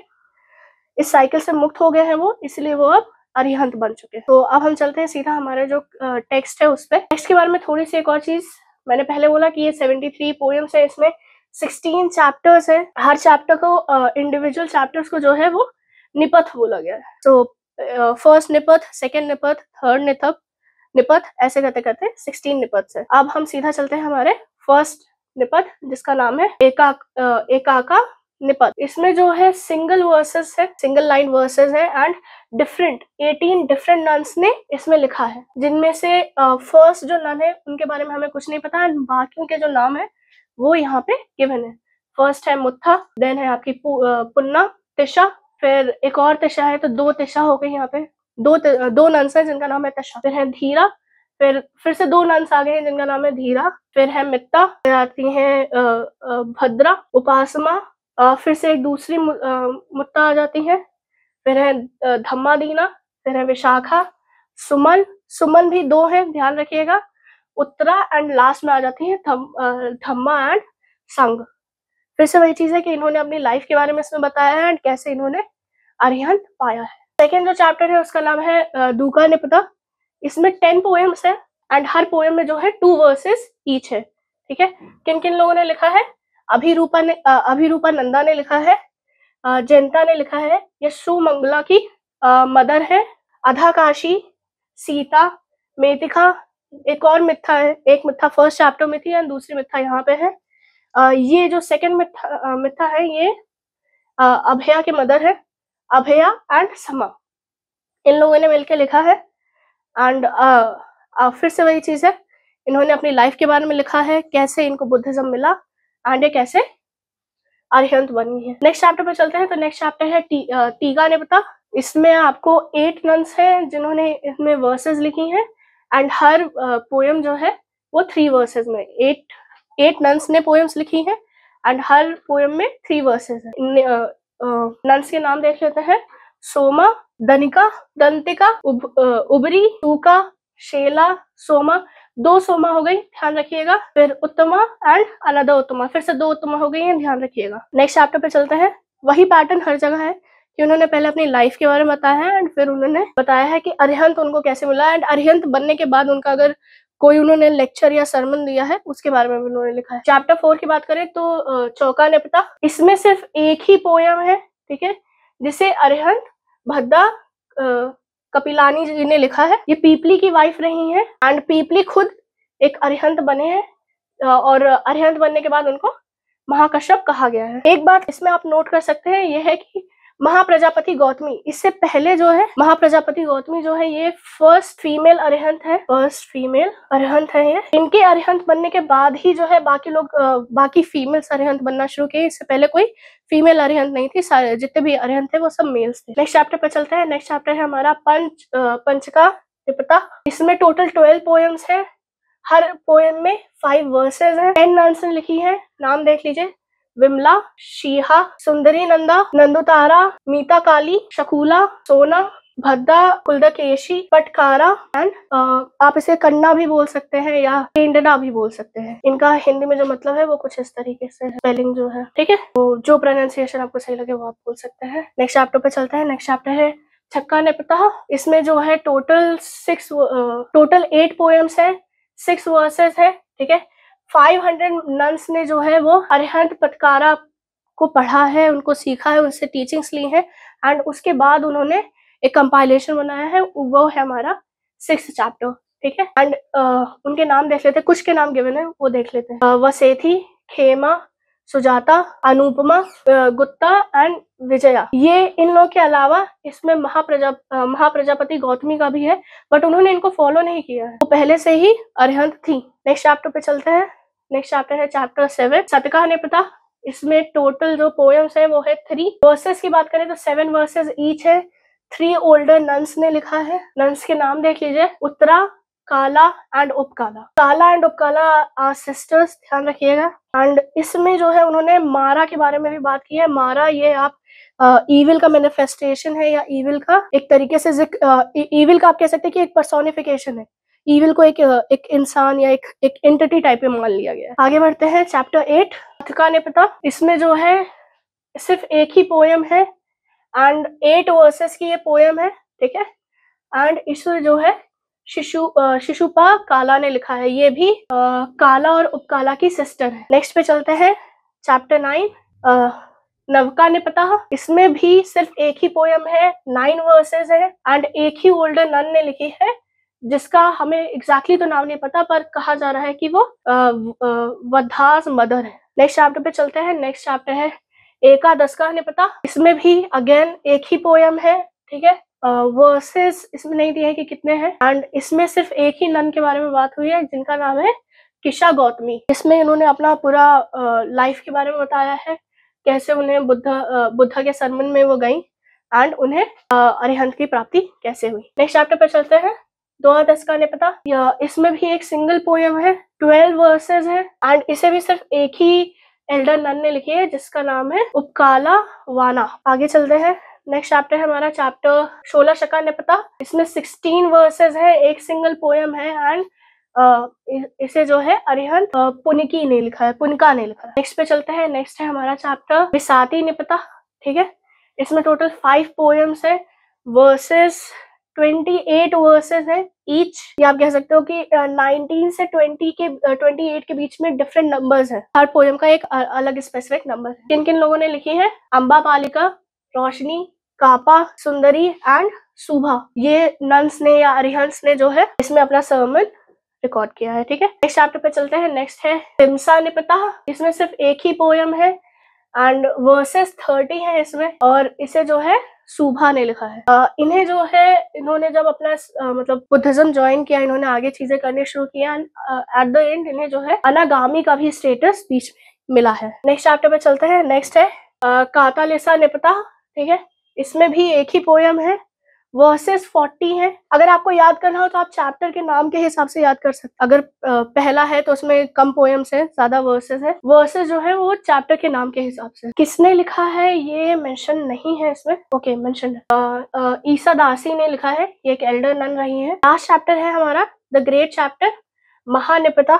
इसमें जो है 79 वर्सेस है, एक ही सिंगल पोयम है एंड इसे जो है सीनियर नन सुमेधा ने लिखा है। एंड इसे हम लोग ग्रेट सिर्फ इसलिए बोल रहे हैं कि इसमें उन्होंने प्रॉपर डिटेलिंग की है और उन्होंने एक स्पेशल चीज जो उन्हें सबसे ज्यादा इन्फ्लुएंस की थी, कि इन्होंने जब बुद्धा की टीचिंग्स अटेंड की तब इन्हें समझ में आना स्टार्ट हुआ the dangers of sensual pleasures and the never ending cycle of birth and death. And फिर इन्होंने अपना पूरा ट्राई किया कि बुद्धिज्म में आ जाए। वैसे ये रॉयल फैमिली में थी, तो एक्सपेक्टेड था इनसे कि ये शादी करेंगे एक दूसरी रॉयल फैमिली में, बट स्टिल इन्होंने स्ट्रगल किए, चीजें की एंड उसके बाद फाइनली इन्होंने पूरी तरीके से बुद्धिज्म को ज्वाइन कर लिया एंड ये अल्टीमेटली अरिहंत बनती हैं। सो स्टूडेंट्स, इसके साथ हमारा यूनिट 2 खत्म होता है, ठीक है। अब हम चलते हैं यूनिट 3 पे। सो स्टूडेंट्स, अब हम कंटिन्यू करते हैं हमारे यूनिट 3 सुधाकर मृच्छकटिका के साथ। सो सुधाकर की बात करें तो अगेन ये एक एंशिएंट ऑथर रहे हैं, इंडियन ऑथर रहे हैं, संस्कृत ड्रामेटिस्ट रहे हैं। इनके बारे में मैंने पहले भी आपसे बात की है। तो अभी जो हम बात कर रहे हैं इनकी संस्कृत में मृच्छकटिका के बारे में, जो कि भाषा के चारुदत्ता प्ले का एक एक्सटेंडेड वर्जन है। इनके बारे में ऐसा तो हमें हिस्टोरिकली ज्यादा कुछ पता नहीं है, बट हमें इनकी लिटरेरी पावर्स के बारे में पता है कि इनके पास संस्कृत और प्राकृत, उस टाइम पे ये 2 लैंग्वेजेस सबसे ज्यादा बोली जाती थी। प्राकृत कॉमन लैंग्वेज थी लोगों के उस टाइम पे। सो संस्कृत और प्राकृत दोनों ही लैंग्वेज में इनको बहुत अच्छी महारत थी। ये चीजों को दोनों ही लैंग्वेजेस में बहुत अच्छे से एक्सप्लेन कर लेते थे, ठीक है। एंड इनकी इसी महारत की वजह से इन्हें आज भी पढ़ा जाता है एंड हम भी इन्हें सिर्फ इनकी इसी एक्सपर्टीज की वजह से पढ़ रहे हैं। चलते हैं प्ले की तरफ एंड थोड़ा सा डिस्कशन करते हैं। सो प्ले का नाम है Mricchakatika the little clay cart. And ये जो है वो स्टोरी जो है चारुदत्ता और वसंत सेना के बीच में है। 10 एक्ट की प्ले है एंड ये जो है उज्जैनी या उज्जैन किंगडम में हो रही है, ठीक है। एंड इसके जो मेन कैरेक्टर्स 2 मैंने आपको बता दिए कि ये दोनों में हमारे मेन प्रोटैगनिस्ट है। एक चीज जो आपको ध्यान रखनी है आपके पेपर के पर्सपेक्टिव से, वो ये हो जाएगी कि ये किन 2 लैंग्वेजेस में लिखी गई है। तो संस्कृत में है एंड मोस्टली जो इसका डायलेक्ट है वो प्राकृत डायलेक्ट है, ठीक है। इसमें क्या क्या है, इसमें आपको विट भी मिल जाएगा, ह्यूमर भी मिल जाएगा, सटायर भी मिल जाएगा एंड एंटरटेनमेंट और अपील का प्रॉपर बैलेंस है हर जगह। ये सारी वैल्यूज आपको इसमें देखने को प्रॉपरली मिल जाएगी। आगे चलते हैं तो आगे हमें मिलता है प्रोलॉग। ये उन प्लेस में से है जिसमें प्ले इंट्रोड्यूस करने से पहले या ड्रामा स्टार्ट करने से पहले एक छोटा सा प्रोलॉग हो जाता है, जिसमें ऑडियंस को उनके कैरेक्टर्स के साथ, ड्रामा के कैरेक्टर्स के साथ कनेक्ट करने का मौका मिल जाता है एंड सारे कैरेक्टर्स का एक इंट्रोडक्शन हो जाता है। ठीक है, सो वही चीज है यहाँ पे। सूत्रधार जो होते हैं वो प्रॉपरली ऑडियंस को हर चीज समझा देते हैं कि ड्रामा में क्या है, कौन क्या है। ठीक है, तो प्रोलॉग में ये प्रॉपर डिस्क्रिप्शन हो जाता है प्ले का। चलते हैं कैरेक्टर्स की तरफ। तो सबसे पहला कैरेक्टर आ जाता है हमारा चारू दत्ता का। हमारे मेल प्रोटैगनिस्ट है, ब्राह्मण कास्ट से बिलोंग करते हैं, मर्चेंट है। पहले ये अपनी लाइफ में बहुत रिच थे बट इवेंचुअली ये पुअर हो जाते हैं। सो स्टोरी में ये पुअर ही है। कुछ क्वालिटीज की वजह से लोग इन्हें पसंद करते हैं, वो है इनकी goodness, sincerity and admiration for Vasav Datta. Goodness और सिंसियरिटी के लिए ज्यादा जाने जाते हैं। अब बात करते हैं हमारे सेकंड कैरेक्टर की, जो कि है वसंत सेना। अब वसंत सेना जो है ये हमारी फीमेल प्रोटैगनिस्ट है, स्टनिंग है, अलोरिंग है, वुमेन है एंड ये कोटिशियन है। काफी सारे इनके लवर्स रहे हैं, लाइक अभी तो एक आप सुनेंगे ही कि वो इनके प्यार में पागल थे। सो नेक्स्ट कैरेक्टर की बात करते हैं। नेक्स्ट कैरेक्टर है समस्त नका का। ठीक है, इनको हम कंसिडर करेंगे सकार नाम से। ठीक है, ये एंटागनिस्ट है प्ले के। उस टाइम का जो करंट किंग है, टायरेंट है, किंग पलका, उनके ब्रदर इन लॉ है एंड किंग जो है इनको फेवर करता है। इस वजह से ये बहुत सारे क्राइम्स करेंगे। सो ड्रामा में जो प्लॉट, जितने भी मेजर ट्विस्ट आएंगे वो इनकी वजह से भी आएंगे। नेक्स्ट कैरेक्टर है मैत्रेय का।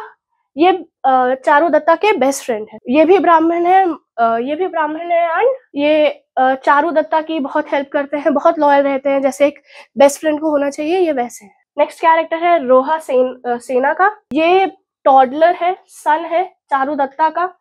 ये एक्ट में काफी टाइम बाद आया है, आपको काफी एक्ट्स के बाद इनको देखने को मिलेगा। एंड स्टोरी का एक प्लॉट जो है वो ये भी रहता है कि इन्हें जो है लिटिल क्ले कार्ट नहीं चाहिए होता है। ये चाहते हैं कि इनका जो लिटिल क्ले कार्ट है वो गोल्ड का बन जाए। गोल्डन कार्ट चाहते हैं ये भी एक पॉइंट बन जाता है स्टोरी का। ठीक है, एंड यही नाम भी है प्ले का। नेक्स्ट कैरेक्टर है हमारा मंदनिका का। ये सर्वेंट रहती हैं, फ्रेंड रहती हैं वसंत सेना की। ठीक है, मेड भी है, फ्रेंड भी है एंड हेल्पर भी है वसंत सेना की। सर्वी लका का, ये मदनिका के लवर है एंड बीच में ये चोरी करते हैं, जिसका ब्लेम जो है चारू दत्ता पे जाता है। बट मदनिका की वजह से ये चारू दत्ता का नाम क्लीन कर देते हैं एंड वसंत सेना और चारू दत्ता के बीच में चीजें नॉर्मल हो जाती है। नेक्स्ट कैरेक्टर है किंग पलका का। ठीक है, किंग पलका उस टाइम के, उस राज्य के, उज्जैन के रूलर है। ठीक है, टायरेंट किंग है, मतलब जो मेरी मर्जी में आएगा मैं करूंगा वही रूल होगा। ठीक है, एंड ये अपने ब्रदर इन लॉ सकार को बहुत ज्यादा सपोर्ट करते हैं। नेक्स्ट कैरेक्टर पे चलते हैं। नेक्स्ट है आर्यका का। आर्यका ये एक प्रिंस है, उज्जैन के ही प्रिंस है, जिन्हें इम्प्रेशन कर दिया गया था।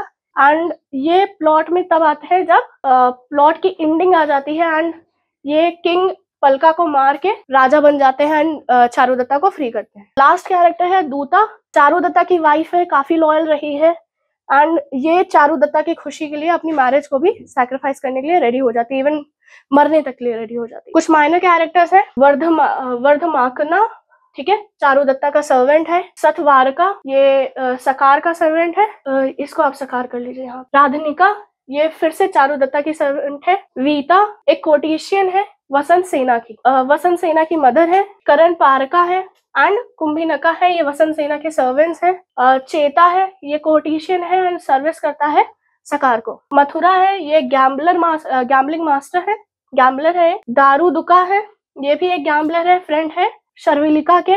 विराका है, चंदनाका है, ये सब कैप्टन्स है, गार्ड्स है। गोहा एंड अहिंता है, ये सब एग्जीक्यूशनर है। एंड लास्ट में आ जाता है चारू दत्ता का मैसेंजर, एक बुद्धिस्ट मॉन्क। एक्ट्स में चलते हैं तो एक्ट्स की शुरुआत, ड्रामा की शुरुआत कहाँ से हुई है कि वसंत सेन जो है वो सकार से भागते हुए चारू दत्ता के घर में घुस जाती हैं, छुप जाती हैं। फिर सकार और उसके 2 फॉलोअर्स जो है चारू दत्ता के घर में जबरदस्ती घुसते हैं एंड वहां पे वो वसंत सेन को ढूंढने की कोशिश करते हैं, पर वो उन्हें नहीं मिलती, बट उनकी सर्वेंट मिल जाती है रधनिका, ठीक है। वो उसको घसीट के लेते जाते हैं। अब अंधेरे का टाइम रहता है तो कोई भी समझ नहीं पाता कौन कौन है, तो जो फॉलोअर्स हैं सकार के, वो रधनिका को लेके चले जाते हैं। उसी टाइम पे वसंत सेन जहाँ से छुपी रहती है वहां से बाहर आती हैं, एंड चारुदत्ता जो है वो समझते हैं कि ये मेरी सर्वेंट है, तो वो उसको ऑर्डर दे देते हैं कि मेरे बेटे को जो है कवर कर दो, बट वसंत सेन उनका कुछ करती नहीं है, जो वो कह रहे होते हैं वो करती नहीं है। एंड इवेंचुअली चारुदत्ता को रियलाइज होता है कि वो उनकी सर्वेंट नहीं, वो एक्चुअली वसंत सेना है। तो यहाँ पे वसंत सेना जो है चारुदत्ता को देख के उनकी तरफ अट्रैक्टेड हो गई हैं, एंड चारुदत्ता जो है वो वसंत सेन को देख के अट्रैक्टेड हो गए। नेक्स्ट आर्ट पे चलते हैं। तो यहाँ पे ओपनिंग होती है कि वसंत सेना जो है वो अपने घर में है, एंड उनका मूड जो है वो थोड़ा सा ग्लूमी सा है। तो उनकी जो सर्वेंट होती है वो कहती है कि जिस तरह आप बिहेव कर रहे हैं, हो सकता है कि आप किसी के लिए रोमांटिक फीलिंग्स रख रही हैं, यानी कि आप किसी से प्यार करने लगी हैं। तो वसंत सेना जो है वो मदनिका को पूरा बताती है कि उन्हें जो है चारुदत्ता से प्यार हो गया है, ठीक है। इसी एक्ट में एक सेकेंड सीन आती है जहाँ पे गैम्बलर्स रहते हैं, वो गैम्बलिंग कर रहे होते हैं। संभवाहका जो है वो हार जाता है, ठीक है, ट्राई करता है खुद को स्लेवरी से फ्री करने के लिए, बट वसंत सेन जो है वो उसकी हेल्प करती है एंड वो फ्री हो जाता है। चारुदत्ता वसंत सेन का ये एक्ट देख के काफी खुश होते हैं, एंड अल्टीमेटली जो है समवाहका जो है वो भिक्षु टाइटल ले लेता है, वो एक भिक्षु बन जाता है इस सीन के बाद। एक्ट 3 पे चलते हैं। एक्ट 3 में क्या होता है कि चारुदत्ता जो है वो अपना टाइम अपने घर में एंजॉय कर रहे हैं, अपने फ्रेंड के साथ है। वो एक जगह गए हुए हैं रिहिबला, वहां पे वो सॉन्ग्स एंजॉय कर रहे हैं, एंड उसी टाइम पे चारुदत्ता एक्सप्लेन करते हैं कि मैं वसंत सेना से प्यार करने लगा हूँ, एंड चारुदत्ता को भी पता चलता है कि वसंत सेना भी इनसे प्यार करती है, ठीक है। सो दोनों लोग घर वापस आते हैं, थके हुए हैं, सो जाते हैं। सेम नाइट क्या होता है कि वसंत सेना ने, जब वो चारुदत्ता के घर पे होते हैं, वो वहां पे उन्हें अपने कुछ ऑर्नामेंट्स दिए रहती हैं। तो क्या होता है, जब चारुदत्ता और उनका फ्रेंड घर में सो रहे होते हैं, सर्वलिका जो है वो वसंत सेना के जो ज्वेलरीज रहती है वो उन्हें चुरा लेता है, हिज बिलवेड मंदनिका, ठीक है। मंदनिका सर्वेंट है वसंत सेना की। नेक्स्ट एक्ट में क्या होता है कि अब हमारे सामने एक और लव स्टोरी आ गई है। पहली लव स्टोरी थी चारुदत्ता और वसंत सेना की, दूसरी लव स्टोरी आ गई है मदनिका और सर्वलिका की, ठीक है। तो वो ज्वेलरीज चुरा के मदनिका के पास पहुंचता है, उसको देता है, एंड उससे कहता है कि इन ज्वेलरीज की हेल्प से तुम अपने आप को फ्री कर लो स्लेवरी से।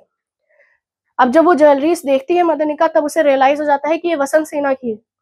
तो वो कहती है इस एक्ट में कि तुम ये ज्वेलरीज जो है वो वापस कर दो। सर्वलिका कहता है कि ये नहीं हो सकता, मैं वापस तो नहीं करने जा रहा चारुदत्ता के पास। तो फिर होता है, मदनिका ये आइडिया लगाती है कि ऐसा करो, तुम वसंत सेना के पास ये सब लेके चले जाओ, एंड उसको कह दो कि तुम उसके मैसेंजर हो। बट ये जो कन्वर्सेशन हो रही है दोनों के बीच में, वो वसंत सेना जो है वो छुप के सुन रही है, ठीक है। एंड इसी बीच जो है वो चारुदत्ता को रियलाइज हो गई घर में चोरी हुई है, एंड वसंत सेना के जो ज्वेलरीज है वो चोरी हो गई है। तो यहीं पे चारुदत्ता की जो वाइफ है वो अपना नेकलेस चारुदत्ता को देती है कि तुम जाके ये नेकलेस वसंत सेना को दे दो। सर्वलिका वसंत सेना के पास आता है कि ठीक है, मैं वसंत सेना को ये दे रहा हूँ। तो वसंत सेना ज्वेलरीज तो ले लेती है, एंड फिर वो मदनिका को उसकी ड्यूटीज से आजाद कर देती है, एंड वो कहती है कि ये सब मैंने चारुदत्ता के लिए। तो यहाँ पे हमारी फर्स्ट लव स्टोरी है सर्वलिका और मदनिका की, ये कंप्लीट हो गई। नेक्स्ट एक्ट पे चलते हैं। अब इस एक्ट में हुआ ये है कि चारुदत्ता और वसंत सेना जो है, वसंत सेना को उनकी वाइफ का नेकलेस मिल चुका है, एंड वसंत सेना डिसाइड करती है कि वो उस टाइम जब उनको ज्वेलरी मिली होती है, नेकलेस मिला होता है चारुदत्ता की वाइफ का, तो वो कहती है कि मैं चारुदत्ता से मिलने आऊंगी। बट जिस टाइम वो मिलने निकलती है उस टाइम बहुत बड़ा स्टॉर्म चल रहा होता है। तो वसंत सेना निकल तो जाती है, एंड रास्ते में ही वो क्लाउड्स पे चिल्ला रही होती है, इंद्रदेव पे चिल्ला रही होती हैं कि आप इतनी बारिश क्यों कर रहे हैं। एंड इवेंचुअली वो चारुदत्ता के घर पहुंच जाती हैं, पूरी तरीके से भीगी हुई हैं, तो वो अपने कपड़े बदलती हैं। वहां पे उनकी मेड जो है वो वसंत सेना की हेल्प करती है, एंड उन्हें एक्चुअली रियलाइज होता है कि वसंत सेना ने वो ज्वेलरीज पहनी हुई है जो चारुदत्ता के घर से चोरी हो गए थे। तो उन्हें रियलाइज हो जाता है कि ठीक है, चारू वसंत सेना के पास उसकी ज्वेलरीज वापस आ गई। एंड अल्टीमेटली चारुदत्ता और वसंत सेना जो है एक दूसरे के साथ टाइम स्पेंड करते हैं एंड एक्ट 5 यहीं पे हमारा खत्म हो जाता है। एक्ट 6 पे चलते हैं। एक्ट 6 में वसंत सेना जो है वो चारुदत्ता के घर में टाइम स्पेंड कर रही है एंड इसी बीच वो उसके बेटे से मिलती है, रोहसेना से। तो जब वो रूम में आता है, रोहसेना रो रहा होता है, तो वसंत सेना उससे पूछती है कि तुम क्यों रो रहे हो। तो यहाँ पे रधनिका बताती है कि जो नेबर का बेटा है उसके पास एक सोने का कार्ड है एंड रोहसेना को भी वही कार्ड चाहिए। तो वसंत सेना अपने जो ज्वेलरीज होती है वो निकाल के रोहसेना को दे देती है और कहती है कि तुम ये अपने पास रख लो, इससे तुम कार्ड बना लेना गोल्डन। ये एक सीन हो गई। इसके बाद जो है चारुदत्ता जो है वो वसंत सेना को एक गार्डन रहता है, पुष्पक करण दका गार्डन, वो वहां उन्हें इनवाइट करते हैं।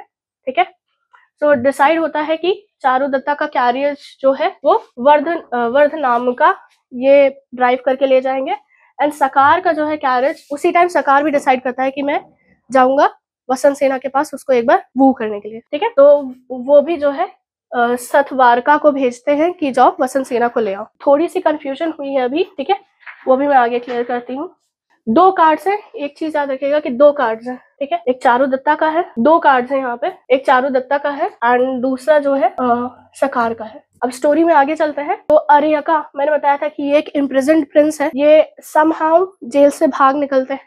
ठीक है, फ्री हो जाते हैं एंड इन्हें चारुदत्ता का कार्ड फ्री मिल जाता है, तो इसमें जाके वो बैठ जाते हैं। कार्ड में कोई बैठा हुआ है, इनका चारुदत्ता का जो चैरिटियर रहता है वो देखता है कि कार्ट में कोई बैठा हुआ है, अरियका को लेके गार्डन चला जाता है एंड वहीं पे सेम जगह पे सकार का भी कार्ड रहता है, जो सकार का आदमी चला रहा है एंड वसंत सेना जो है वो इस कार्ट में आके बैठ जाती है। ये एक चीज हो गई। तो ये तो गार्डन में पहुंच गया जहाँ पे चारुदत्ता इनकी हेल्प करते हैं, इनको फ्री करते हैं, इनको फूड देते हैं एंड इवेंचुअली चीजें सही हो जाती हैं। वसंत सेना जो है वो सकार के पास चली जाती है एंड सकार को लगता है कि वसंत सेना ने फाइनली मुझे चूज कर लिया है, वसंत सेना ने फाइनली मुझे चूज कर लिया है एंड अब जो है मैं वसंत सेना के साथ रहूंगा। बट उसी टाइम पे वसंत सेना को रियलाइज होता है कि वो गलत कार्ट में बैठ गई है एंड वो रिफ्यूज करती है कि मैं सकार के साथ मैं तुमसे प्यार नहीं करती, मैं चारुदत्ता से प्यार करती हूँ, मैं उसके साथ रहना चाहती हूँ। तो वो बहुत ट्राई करते हैं, प्लीड करते हैं कि मुझसे प्यार करो, मैं तुमसे बहुत प्यार करता हूँ एंड सो ऑन। इवन वो वसंत सेन के पैर में भी गिर जाते हैं। तो वसंत सेना क्या करती है, वो उनके ऊपर अपना पैर रख के कहती है कि मैं चारुदत्ता से प्यार करती हूँ, मैं तुम्हारे साथ कभी नहीं रहूंगी। एंड इससे इन्फ्यूरिएट होके, गुस्सा होके सकार जो है वो वसंत सेना को मारने की कोशिश करते हैं। पहले तो वो अपने जो उनके साथ में वर्कर्स रहते हैं, जो उनके कोटिशियंस रहते हैं, उनसे वो कहते हैं कि इसको मार दो। जब वो इनकार करते हैं कि नहीं हम नहीं मारेंगे, तो सकार जो है खुद जाते हैं, वो वसंत सेना का गला पकड़ते हैं एंड उनको मारने की कोशिश। एंड इस तरह जो है वसंत सेना जो है वो बेहोश हो जाती है। सकार को लगता है कि वसंत सेना मर चुकी है एंड इसीलिए वो उनकी बॉडी को लेके गार्डन में जाते हैं एंड वो लीफ के पाइल के नीचे जो है वो छुपा देते हैं। एंड उसी टाइम पे वहां पे पहुंच जाता है भिक्षु, वो देखता है ये सब। सो इवेंचुअली वो बॉडी के पास जाता है, देखता है कि वो वसंत सेना की बॉडी है एंड वो जिंदा है। तो वसंत सेना की हेल्प करते हैं, उनको रिकवर करने में हेल्प करते हैं। यहाँ पे सकार पूरी तरीके से डर चुका है कि मैंने वसंत सेना को मार दिया है, अब उसका जो मर्डर है उसकी रिस्पॉन्सिबिलिटी किसी के पास जानी चाहिए।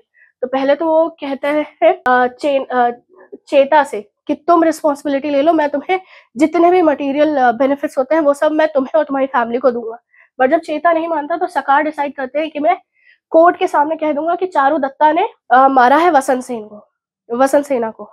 एंड उनके पास प्रूफ भी रहता है कि वसंत सेना की ज्वेलरी है उनके पास एंड ये राजा के प्यारे ब्रदर इन लॉ रहते हैं, तो फेवर जो है इनके तरफ चला जाता है एंड चारुदत्ता की बात कोई सुनता नहीं। यहाँ पे सिंस चारुदत्ता ब्राह्मण है तो उन्हें डेथ पेनल्टी नहीं दी जा रही है। सॉरी, वो ब्राह्मण है इसलिए उन्हें डेथ पेनल्टी दी जा रही है, वरना और भी बुरी सजा दी जा सकती थी, पर वो ब्राह्मण है इस वजह से उन्हें सिर्फ डेथ पेनल्टी के साथ छोड़ा जा रहा है।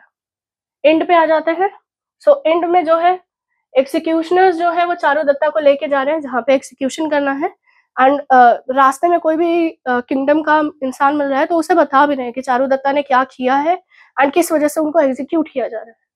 चारुदत्ता यहाँ पे लोगों को समझाने की कोशिश कर रहे हैं कि मैंने नहीं मारा है वसंत सेना को एंड जो लोग हैं वो समझ भी रहे हैं, वो जान भी रहे हैं कि चारुदत्ता ऐसा कुछ नहीं कर सकता, बट वो किंग के अगेंस्ट जाने के लिए तैयार नहीं है। तो चारुदत्ता को एग्जीक्यूट किया जा रहा होता है एंड उसी टाइम वसंत सेना वहां आ जाती है एंड वो बताती है कि एक्चुअली हुआ क्या था, कि सकार ने उन्हें मारने की कोशिश की थी पर वो पूरी तरीके से मरी नहीं है एंड चारुदत्ता फ्री हो जाते हैं, सकार को जेल हो जाती है।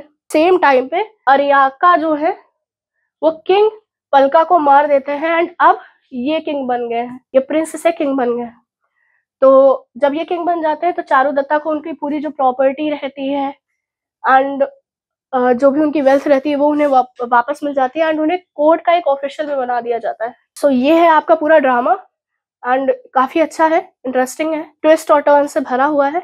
अब हम चलते हैं इसके थीम्स की तरफ। तो सबसे पहला थीम है लव। लव में आपको रोमांटिक लव भी देखने को मिल जाता है चारुदत्ता और वसंत सेना के बीच में, एक और कपल भी है, ठीक है। फिर कॉम्प्लेक्सिटी ऑफ लव भी देखने को मिल जाता है कि लोग प्यार में किस तरीके से चीजें कंफ्यूजिंग कर देते हैं, कई सारी चीजें इन्वॉल्व हो जाती हैं। लास्ट आ जाता है द कॉन्सिक्वेंस ऑफ लव, कि प्यार करने की वजह से क्या क्या चीजें हो जाती हैं, कि कैसे प्यार जो है वो एक नॉर्मल लाइफ को पूरी तरीके से बदल के एक ट्रेजेडी भी बना सकता है। नेक्स्ट जो थीम हमें देखने को मिला वो है इनफिडेलिटी। इनफिडेलिटी किस सेंस में मिली, चारुदत्ता खुद मैरिड था, बच्चा था एंड स्टिल वो वसंत सेना से प्यार करने लगा था, उनके साथ टाइम स्पेंड करता था अपनी वाइफ को छोड़ के एंड इवन उसने ट्राई किया कि वसंत सेना और उनके बेटे के बीच में भी एक अच्छे रिलेशंस बन सके। नेक्स्ट थीम पे चलते हैं। नेक्स्ट थीम है पॉवर्टी। सो जैसा मैंने स्टार्टिंग में कहा, चारुदत्ता जो है वो एक ब्राह्मण पुअर मर्चेंट था, उनके फ्रेंड जो थे वो भी पुअर थे। तो पूरी जो स्टोरी है वो इसी तरफ रिवॉल्व होती है कि जो रिच है वो ज्यादा पावरफुल है, वो ज्यादा चीजें कर सकते हैं, whereas जो पुअर है वो भले ही सही क्यों ना हो बट उसे सप्रेस किया जा सकता है। नेक्स्ट आता है जेलेसी। जेलेसी हमें किस फॉर्म में देखने को मिली, जेलेसी हमें सकार के फॉर्म में देखने को मिली, कि वो वसंत सेना से इतना प्यार करने लगे थे कि वो चारुदत्ता से जेलस हो गए थे एंड वो कुछ भी करने के लिए तैयार थे जिससे चारुदत्ता और वसंत सेना साथ न रह पाए। आगे चलते हैं। नेक्स्ट आता है फ्रेंडशिप। सो फ्रेंडशिप जो हमें सबसे अच्छी देखने को मिली वो थी चारुदत्ता और मैत्रिया के बीच में। दोनों लोग हर जगह एक साथ थे, एक दूसरे को संभाल रहे थे, जब वो रिच थे तब भी, जब वो पुअर थे तब भी, इवन जब चारुदत्ता को पनिश किया जा रहा था वो तब भी उनके साथ ही। नेक्स्ट चलते हैं। नेक्स्ट थीम हमारा हो जाएगा लॉयल्टी। लॉयल्टी हमें किस फॉर्म में देखने को मिली, लॉयल्टी हमें चारुदत्ता के उसमें देखने को मिली कि भले ही वो पुअर था बट उनके जो रूल्स थे, ठीक है, पैसे से वो कमजोर थे बट जो उनके रूल्स थे वो उनको मान रहे थे, वो चीजों को संभाल रहे थे एंड उनके फ्रेंड मैत्रिया ने भी बहुत अच्छे से लॉयल्टी दिखाई है टुवर्ड्स चारुदत्ता। लोग चाहे जो कहें बट मेरा दोस्त सही है, मुझे पता है एंड मैं उसके लिए लॉयल रहूंगा। Next theme is injustice. Injustice last act में हमें देखने को मिल रहा है, जब चारुदत्ता सच होने के बाद भी उसको एग्जीक्यूट किया जा रहा था एंड सकार जो है वो झूठ बोल रहा था एंड स्टिल उसे फेवर किया जा रहा था। क्यों? क्योंकि किंग जो है वो खुद में ट्रायंट था। लास्ट थीम होप, कि सबको होप थी कि एक टाइम ऐसा आएगा जब हम ट्रायंट किंग पलाक के रूल से फ्री हो जाएंगे एंड हमें एक जस्टिफाइड, एक सही राजा मिल जाएगा एंड उन्हें प्ले के एंड में मिल भी गया इन द फॉर्म ऑफ के। एंड इसके साथ जो है हमारा ड्रामा खत्म होता है, हमारी यूनिट 3 खत्म होती है। सो स्टूडेंट्स अब हम चलते हैं हमारी नेक्स्ट यूनिट पे है जो कि है वाल्मीकि की बालकांड। ड्रामा स्टार्ट करने से पहले हम जरा बालकांड और वाल्मीकि जी के बारे में जान लेते हैं। तो इन्हें हम महर्षि वाल्मीकि के नाम से जानते हैं। इन्होंने रामायण लिखी है जो कि एक होली एपिक है। इसके अलावा जो इनकी जो फेमस बुक है वो है योग वशिष्ठ। ये एक फिलोसफिकल इश्यूज, इंडियन फिलोसफी पे बेस्ड बुक है, ठीक है। रामायण की बात करें तो रामायण में इन्होंने 24,000 वर्सेस लिखी है। इनकी लाइफ के बारे में ऐसा कुछ कहा नहीं जा सकता, पहले नहीं कहा जा सकता था, बट 2010 में जो है ये देखा गया था रिसर्च करके कि इनकी जो लाइफ है, ये पहले एक ऋषि के यहाँ पैदा हुए थे, एक सेज के यहाँ पैदा हुए थे, बट उसके बाद क्या हुआ कि काफी यंग एज में ये फॉरेस्ट गए हुए थे एंड वहां पे ये लॉस हो गए एंड वहां पे उन्हें एक हंटर मिलता है जो इनको पालता है, पोसता है एंड थ्रू आउट बहुत यंग एज में चीजें हुई होती तो वो चीजें भूल जाते हैं एंड वो एक हंटर की तरह ही ट्रेन होते हैं, एक हंटर की तरह ही रहते हैं। फिर इनकी शादी भी एक हंट्रेस से हो जाती है एंड सिंस ये अपनी फैमिली को प्रोवाइड नहीं कर पा रहे होते हैं तो ये एक रॉबरर बन जाते हैं। ऐसे ही एक दिन ये रॉबरी कर रहे होते हैं फॉरेस्ट में एंड वहां पे इनकी मुलाकात जो है महर्षि नारद से हो जाती है, देवऋषि नारद से। तो देवऋषि नारद जो है वो इन्हें राम जी के बारे में बताते हैं, इनसे क्वेश्चन करते हैं कि क्या तुम्हारी फैमिली तुम्हारे सिंस का पार्ट बनेगी। तो जब क्या तुम्हारी फैमिली तुम्हारे सिंस का पार्ट बनेगी, जब उन्हें पता चलता है कि नहीं बनेगी, तब वो कहते हैं कि राम का नाम लो ताकि तुम जो है अपने सिंस से मुक्ति मिल जाए, ठीक है। एंड इस तरीके से वाल्मीकि जो एक हंटर रहते हैं वो एक ऋषि बन जाते हैं। एंड इसके बाद जो है वो इस मुलाकात के बाद वो लिखते हैं रामायण, ठीक है। उनके दिमाग में एक थॉट आता है कि मुझे रामायण लिखनी। रामायण की बात करें तो इसमें राम जी की लाइफ के बारे में बताया गया है। अयोध्या के प्रिंस रहे हैं। एंड रामायण जो है ये 7 कांड में डिवाइडेड है। चैप्टर्स को इसमें कांड कहा गया है। एंड हर कांड के जो है सब चैप्टर्स भी हैं। इसमें टोटल 7 चैप्टर्स है, ठीक है। एंड चैप्टर्स को जो है इसमें कांड कहा गया है। एंड हर कांड का जो है सब चैप्टर्स भी हैं, ठीक है। पहले में मैंने आपको बताया कि 24,000 वर्सेस हैं, वर्स पोएम है, एपिक है ये। चैप्टर्स पे चलते हैं जल्दी से। तो सबसे पहले आता है हमारा Balkand, the book of childhood. इसमें पूरा बताया गया है कि इनको वाल्मीकि जी को कैसे आइडिया आया है कि मुझे रामायण लिखनी चाहिए, क्या हुआ कि किस वजह से उन्होंने रामायण लिखी। फिर द बर्थ ऑफ राम के बारे में बात की गई है, उनके ब्रदर्स की बर्थ के बारे में बात की गई है, सीता जी के बर्थ के बारे में बात की गई है। एंड इसमें तो हम प्रॉपर पूरा अपना डिटेल डिस्कशन लेंगे क्योंकि हमारा टॉपिक ही यही है, ठीक है।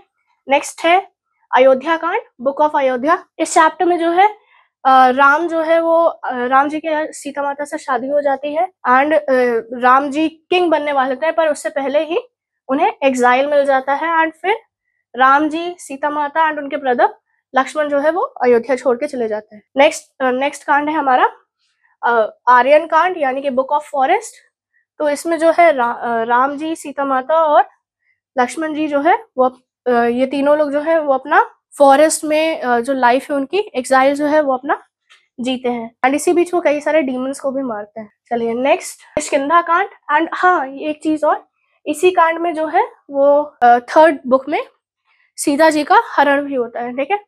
नेक्स्ट चैप्टर पे चलते हैं। तो किष्किंधा कांड, the book of monkey kingdom. इसमें राम जी जो है वो हनुमान जी से मिलते हैं, ठीक है। सबरी से मिलते हैं, सुग्रीव से मिलते हैं। एंड वाली का वध इसी कांड में वो करते हैं, ठीक है। नेक्स्ट चलते हैं सुंदर कांड यानी कि बुक ऑफ ब्यूटी।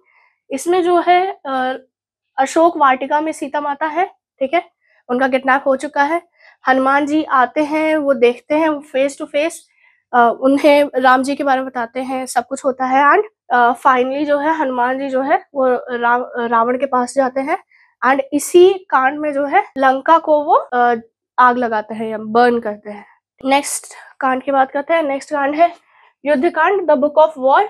इसमें पूरा डिस्क्रिप्शन आपको मिल जाएगा कि राम और रावण के बीच में युद्ध कैसे हुआ। एंड जितने भी डीमंस थे, रावण के बेटे, उनके भाई, उन सब का वध इस कांड में हुआ है, ठीक है। लास्ट कांड हमारा उत्तरकांड, द लास्ट बुक। इसमें जो है राम जी जो है अयोध्या आ चुके हैं, ठीक है। वो किंग बन चुके हैं। एंड यहाँ पे जो है सीता माता को बैनिश किया जाता है। रूमर्स होती है कि वो इम्प्योर है क्योंकि वो वहां पे रावण के साथ रही है, ठीक है। एंड इसमें जो है सीता जी राम जी को छोड़ के चली जाती हैं। एंड लवकुश का बर्थ भी इसी कांड में दिखाया गया है। एंड इवेंचुअली जो है सीता माता जो है वो अर्थ से आई होती है, वो अर्थ में ही वापस चली जाती है, ठीक है। ये हो गए पूरा रामायण की ब्रीफिंग। आगे चलते हैं। नेक्स्ट हम ले लेते हैं ये एक चीज छोटी सी ले लेते हैं। जैसे हम लोग का उनका था व्यास जी का, हम लोग एक वो बना रहे थे पूर्णिमा, वैसे ही वाल्मीकि जी की वाल्मीकि जयंती भी हम लोग मनाते हैं। अब हम चलते हैं हमारी मेन जो कोर्स में हमारे। एक चीज याद रखिएगा, आपके कोर्स में जो है वो एक ट्रांसलेटेड वर्जन है, ठीक है। टोटल उसमें अराउंड 76 चैप्टर्स हैं। बट आपकी बुक में, आपके कोर्स में जो है वो 1 to 19 चैप्टर्स है। मैं पूरा बालखंड जो है वो एक ब्रीफ में दे रही हूँ, बट हम लोग थोड़ा सा जो है सिर्फ चैप्टर 1 to 19 पे ज्यादा फोकस करेंगे, ठीक है। तो बालकांड की बात करते हैं। चलिए अब आते हैं हम लोग बालकांड पे, ठीक है। रामायण की ये फर्स्ट बुक है या फर्स्ट चैप्टर है, ठीक है। 7 कांड में से पहला कांड है ये।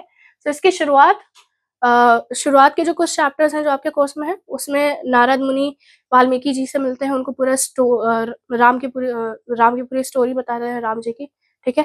फिर ब्रह्मा जी आते हैं, वो उनको कहते हैं कि आपको रामायण लिखनी चाहिए, ठीक है। पूरा जो सीन है कि राम जी का बर्थ क्यों हो रहा है, एंड रावण कौन है, एंड द प्रोसेस जिसके थ्रू राम जी का बर्थ हुआ है, वो सब इसमें प्रॉपरली डिस्कस किया जाएगा। तो कांड की स्टार्टिंग कहाँ से हुई है? कांड की स्टार्टिंग जो है मैंने आपको बता दी कि वाल्मीकि जी से हुई है।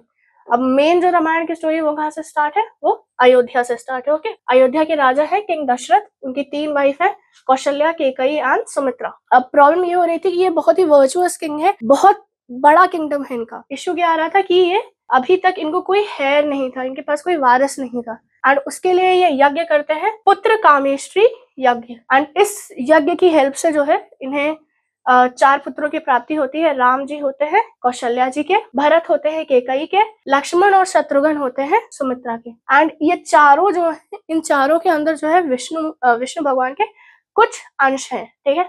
एंड इनका जो जन्म हुआ है वो किस लिए हुआ है? To kill the demon Ravana को मारने के लिए, बुराई हटाने के लिए, ना अच्छाई का जो धर्म है उसकी स्थापना करने के लिए। ये चारों जो प्रिंस हैं ये अयोध्या में बर्थ ले लिए, रेस किए गए हैं किंग के यहाँ, ठीक है, एज अ प्रिंस। इसके बाद इनको प्रॉपर ट्रेनिंग मिलती है कॉम्बैट की। जो विश्वामित्र होते हैं वो सारी चीजें उनको समझाते हैं, करते हैं, ठीक है।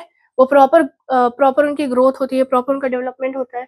फिर एक दिन जो है ऋषि विश्वामित्र आते हैं दशरथ जी के कोर्ट में, एंड वो दशरथ जी से कहते हैं कि आप हमें जो है आपके जो बड़ा बेटा है राम, आप उन्हें मेरे साथ भेज दीजिए, क्योंकि मैं एक यज्ञ करना चाह रहा हूँ, एक सेक्रीफाइसल राइट करना चाह रहा हूँ, बट वहाँ जहाँ पे मैं करना चाह रहा हूँ वहाँ पे बहुत सारे डीमंस हैं, मुझे वो सेक्रीफाइसल राइट यानी कि वो यज्ञ नहीं करने दे रहे। तो दशरथ जी जो रहते हैं वो थोड़े से डर जाते हैं कि मेरा बेटा अभी छोटा है।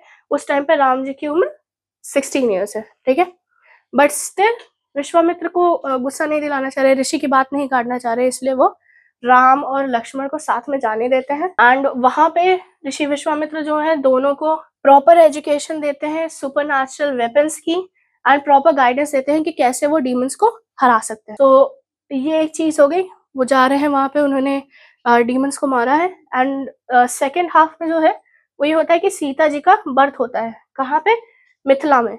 मिथिला के राजा हैं जनक जी, ये फार्मिंग कर रहे होते हैं, एंड वहीं पे जहाँ फील्ड में जो है उन्हें एक छोटी सी बच्ची मिलती है, एंड उसका नाम ये सीता रखते हैं, उसको वो अडॉप्ट करते हैं। एंड सीता माता को जो है वो मिराकुलस गिफ्ट ऑफ गॉड कहते हैं कि मैं पूजा कर रहा था, इसी वजह से वो मुझे फार्मिंग करते हुए मिल गई। सीता माता भी बड़ी हो चुकी हैं, विश्वामित्र के जो सेक्रीफाइसल राइट्स थे वो पूरे हो चुके हैं, एंड वो लोग जा रहे होते हैं। एंड उसी समय वो लोग आ जाते हैं स्वयंवर में, एंड वहां पे अनाउंसमेंट रहती है कि जो भी शिव धनुष को उठा के उस पे जो थ्रेड है उसको चढ़ा के, प्रत्यंचा चढ़ा के एरो चलाएगा, उसी के साथ सीता माता की शादी होगी।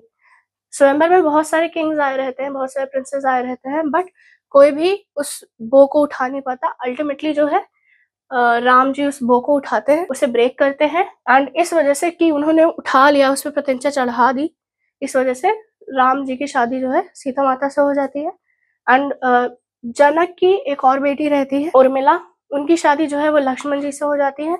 जनक के छोटे भाई रहते हैं कुशवाहा, इनकी बेटियां रहती है मांडवी, भरत से होती है, एंड सुत कीर्ति, इनकी शादी जो है वो शत्रुघ्न से होती है। ये पूरा बालकांड है, बट हम पूरे बालकांड को नहीं डिस्कस करेंगे, मैंने ब्रीफ में बता दिया है, हम सिर्फ चैप्टर 19 तक जाएंगे, ठीक है। मेजर कैरेक्टर्स की बात करते हैं।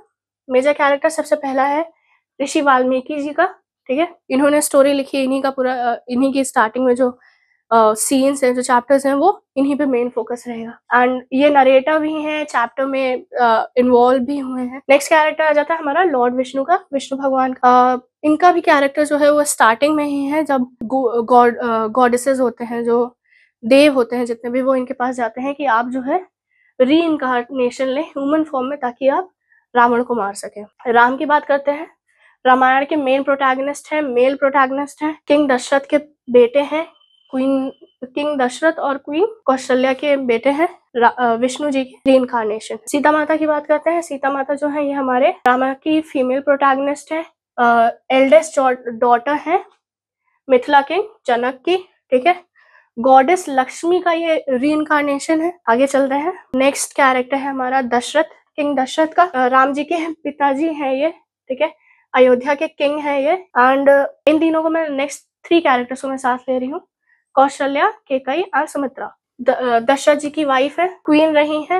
एंड इंडिविजुअली अगर मैं बात करूं, ये एल्डेस्ट वाइफ है दशरथ जी की, राम जी की माँ है, केकई जो है सेकंड वाइफ है, भरत की माँ है, सुमित्रा जो है थर्ड वाइफ है, यंगेस्ट वाइफ है, एंड लक्ष्मण और शत्रुघ्न की मदर है। नेक्स्ट कैरेक्टर पे चलते हैं। राम जी के छोटे भाई हैं, जस्ट छोटे हैं, ठीक है। दशरथ जी के सेकंड सन है, ये काफी डिवोटेड रहते हैं। एंड राम जी जब एग्जाइल में चले जाते हैं तब यही जो है अयोध्या को संभालते हैं। लक्ष्मण राम जी के छोटे भाई हैं, दशरथ जी के बेटे हैं थर्ड नंबर पे। इनका ट्विन ब्रदर है शत्रुघ्न, एंड इन्होंने ही सीता माता की सिस्टर उर्मिला से शादी की थी। एंड ये राम जी के साथ एग्जाइल में 14 ईयर्स के लिए गए थे। शत्रुघ्न की बात करते हैं तो फिर से दशरथ जी के बेटे हैं, यंगेस्ट है चारों भाइयों में, लक्ष्मण के ट्विन ब्रदर है। नेक्स्ट कैरेक्टर हो जाएगा नारद मुनि का। नेक्स्ट कैरेक्टर की बात करते हैं। नेक्स्ट कैरेक्टर है हमारा नारद मुनि। नारद मुनि सेज ऑफ सेजेस हैं, देवताओं के सेज हैं, देवताओं के मैसेंजर हैं। इन्होंने ही वाल्मीकि जी को रामायण स्टार्टिंग में सुनाई थी, उन्हें राम जी के बारे में बताया था। एंड यही वो है जिनकी वजह से वाल्मीकि जी ने रॉबरी छोड़ के वो सेज बने थे। आगे चलते हैं। नेक्स्ट कैरेक्टर है लॉर्ड ब्रह्मा का, ब्रह्मा जी का। क्रिएटर ऑफ द वर्ड्स है, क्रिएटर ऑफ द नॉलेजेस है, 4 वेदास की इनके पास नॉलेज है। एंड यही वाल्मीकि जी के सामने आके इनको आप कह सकते हो कि ऑर्डर करते हैं, इनको कहते हैं कि रामायण लिखनी चाहिए। एंड ये वाल्मीकि जी को एक सुपर पावर देते हैं कि जिसके बारे में तुम पढ़ना चाहते हो, जिसके बारे में तुम जानना चाहते हो, तुम्हें उसका सिर्फ नाम लेना रहेगा, उसके बारे में पढ़ना रहेगा। एंड उसके बारे में हर डिटेल में चीजें तुम्हें पता चल जाएंगी ताकि तुम रामायण लिख सको। नेक्स्ट पे चलते हैं। लव एंड कुश। लव एंड कुश ये राम जी और सीता माता के बेटे हैं, वाल्मीकि जी के स्टूडेंट है। इनके पास हर वो कैरेक्टर है जो राम जी के पास था। ओके, नेक्स्ट पे चलते हैं। नेक्स्ट कैरेक्टर हमारा सुमंत्र। ये किंग के एडवाइजर रहे हैं, मिनिस्टर हैं। एंड ये आप कह सकते हो सबसे ज्यादा सुपीरियर लेवल पे दशरथ जी के मिनिस्टर रहे हैं, एक स्किल चैरिटियर है, ठीक है। नेक्स्ट कैरेक्टर हमारा सेज वशिष्ठ का। नेक्स्ट कैरेक्टर सेज वशिष्ठ या ऋषि वशिष्ठ का। इनके पास वैदिक ऋषि हैं ये, सो इनके पास वैदिक नॉलेज है, ठीक है। एंड ये जो है फादर है इक्ष्वाकु के। अच्छा, इक्ष्वाकु कौन है? इक्ष्वाकु ये आप कह सकते हो दशरथ जी के एंसेस्टर्स हैं, ठीक है। दशरथ जी के एंसेस्टर हैं, इन्हीं की डायनेस्टी है। दशरथ जी जो है वो इक्ष्वाकु डायनेस्टी के ही है। नेक्स्ट कैरेक्टर पे चलते हैं। नेक्स्ट कैरेक्टर है ऋषि श्रृंग का। काफी पावरफुल ऋषि हैं ये, ठीक है। इनके पास जो है इन्होंने ही जो है पुत्र कामेष्टि यज्ञ जो है, जितने भी अभी हमारे इस चैप्टर में यज्ञ होंगे उनमें इनका रोल सबसे ज्यादा इम्पोर्टेंट है, क्योंकि यही एक ऐसे सेज थे जो बिना किसी मिस्टेक के उस यज्ञ को कर सकते थे। अब ध्यान से देखिएगा, हमारा ड्रामा स्टार्ट कर रहे हैं एंड मैं बहुत जल्दी एक्सप्लेन करूंगी, तो ध्यान से देखिएगा। चैप्टर 1 नारद। तो मैंने जैसे स्टार्टिंग में बताया था कि नारद जी जो है वाल्मीकि जी से मिलते हैं एंड वो उनको राम जी के बारे में बताते हैं, वो पूरी रामायण उन्हें बताते हैं, ठीक है। एंड रामायण से वाल्मीकि जी इतना ज्यादा इंस्पायर्ड हो जाते हैं कि कंटिन्यूअसली वो सिर्फ इन्हीं सब चीजों के बारे में सोचते रहते हैं, ठीक है। सो इस चैप्टर में पूरा दोनों के बीच में कन्वर्सेशन है एंड रामायण की पूरी स्टोरी जो है वो नारद जी ने एक्सप्लेन की है वाल्मीकि जी को, ठीक है। चलते हैं हम हमारे नेक्स्ट चैप्टर पे, जो कि है ब्रह्मास विजिट। तो ये काफी टाइम से जब से वाल्मीकि जी जो है वो नारद मुनि के थ्रू जो है रामायण सुने हुए, तब से रामायण और राम जी उनके दिमाग में चल रहे हैं।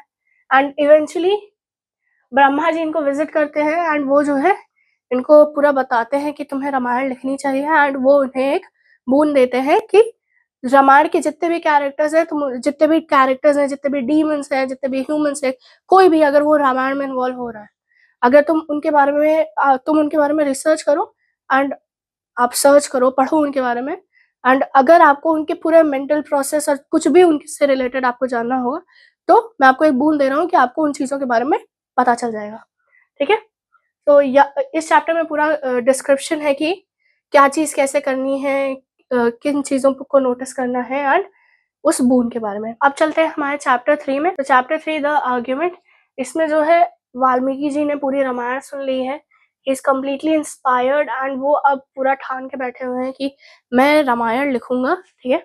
एंड वो बैठ जाते हैं, ठीक है, एक आप कह सकते हो कि एक कुश ग्रास की हाथ से बनी फोल्डेबल पेन इसको लेके वो बैठ जाते हैं।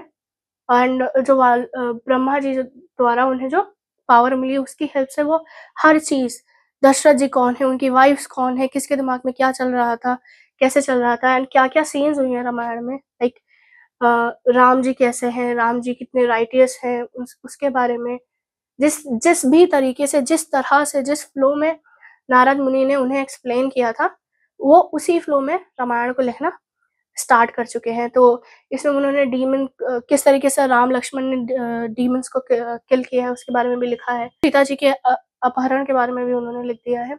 एग्जाइल के बारे में भी प्रॉपर लिखा हुआ है। ठीक, प्रॉपरली उन्होंने रामायण कंस्ट्रक्ट कर दी है, उत्तरकांड तक उन्होंने की है, यानी कि उन्होंने सीता माता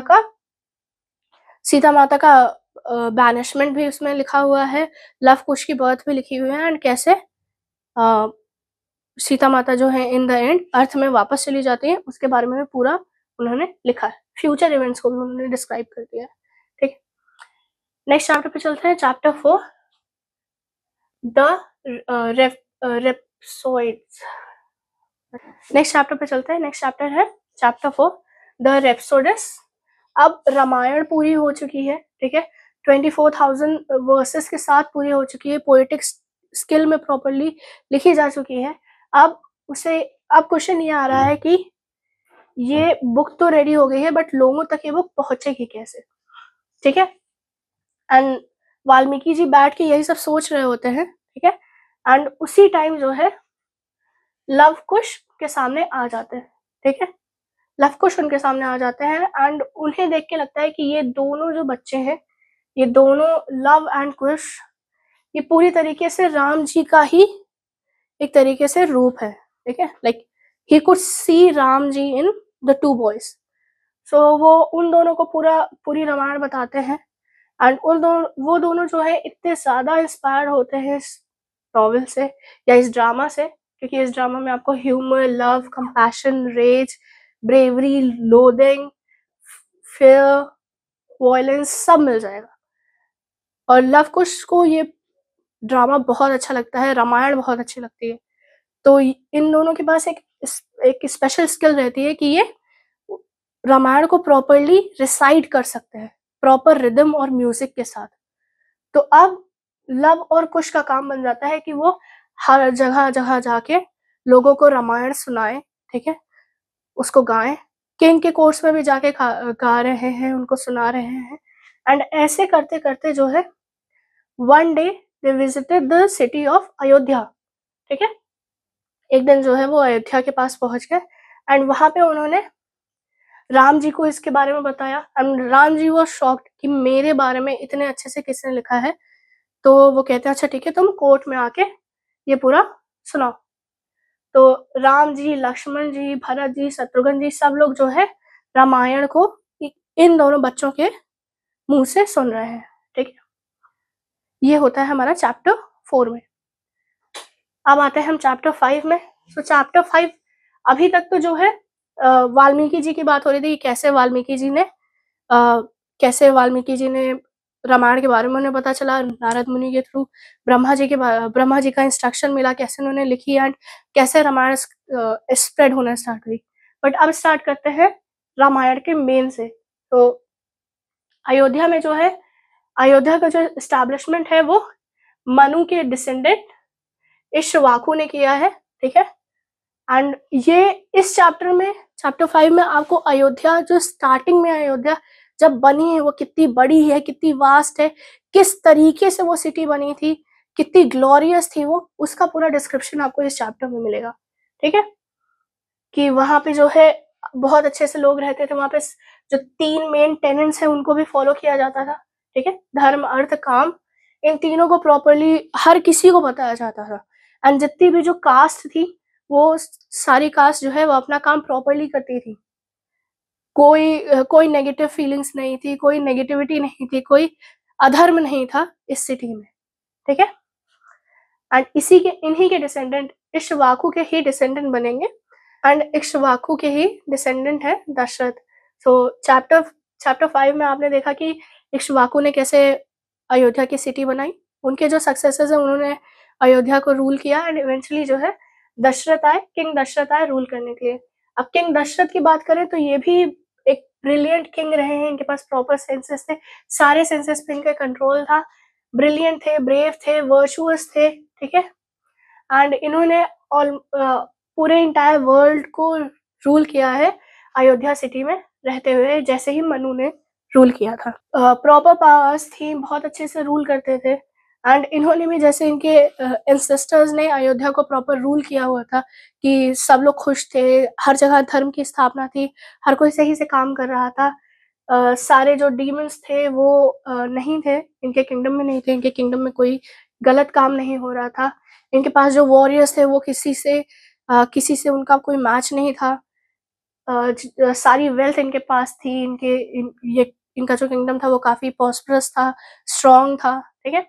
ये पूरा डिस्क्रिप्शन इस चैप्टर में आपको मिल जाएगा, ठीक है। नेक्स्ट चैप्टर पे चलते हैं। नेक्स्ट चैप्टर है चैप्टर 7 द मिनिस्टर्स। सो इसमें किंग दशरथ के जो मिनिस्टर्स हैं उनके बारे में बात की गई है, स्पेशली जो उनके मेन 8 मिनिस्टर्स थे उनके बारे में, उनकी पावर्स के बारे में, उनकी क्वालिटीज के बारे में प्रॉपर्ली बात की गई है। नाम जल्दी से देख लेते हैं। दृष्टि, जयंता, विजया, सिद्धार्थ, अर्थसाधक, अशोक, मंत्रपाल एंड सुमंत्र। अब इन सबके पास प्रॉपर नॉलेज थी अपनी अपनी फील्ड पे, हर आर्ट साइंस जितनी उस टाइम की जो साइंसेस थी उनके बारे में उनको प्रॉपर नॉलेज थी and they knew how to govern and take care of a kingdom, ठीक है। द रिचुअल ऑफ अश्वमेध। अच्छा, इस चैप्टर में क्या है कि दशरथ जी जो थे वो बहुत पावरफुल थे, पूरे प्रॉपर उनका बहुत बड़ा किंगडम था, ऑलमोस्ट वो पूरे वर्ल्ड पे रूल कर रहे हैं। बट प्रॉब्लम क्या थी, he didn't had a heir, उनके पास कोई वारिस नहीं था। एंड एक दिन ही ऐसे ही इस बारे में सोच रहे थे एंड इनके मन में थॉट आता है कि एक यज्ञ है, वेद में उसका जिक्र है, जिसका नाम है अश्वमेध। अगर मैं उसे कर लेता हूँ तो मेरी कोई भी विश पूरी हो जाएगी। बट ये यज्ञ इतना इम्पोर्टेंट है, ये सेक्रीफाइस इतनी इम्पोर्टेंट है कि अगर इसमें एक भी मिस्टेक हुई तो ब्रह्म राक्षस जो है, जो ये यज्ञ कर रहा था, हमारे केस में किंग दशरथ एंड जितने लोग इस यज्ञ में इन्वॉल्व थे, जो परफॉर्मर्स थे, जो मंत्र का उच्चारण कर रहे थे, उन सबको जो है जो ब्रह्म राक्षस है वो मार डालेगा, ठीक है। तो ये बहुत ही इम्पोर्टेंट था कि अगर इसमें इस यज्ञ के पूरे परफॉर्मेंस में, पूरे रिचुअल में कोई भी मिस्टेक होने का चांस नहीं होना चाहिए।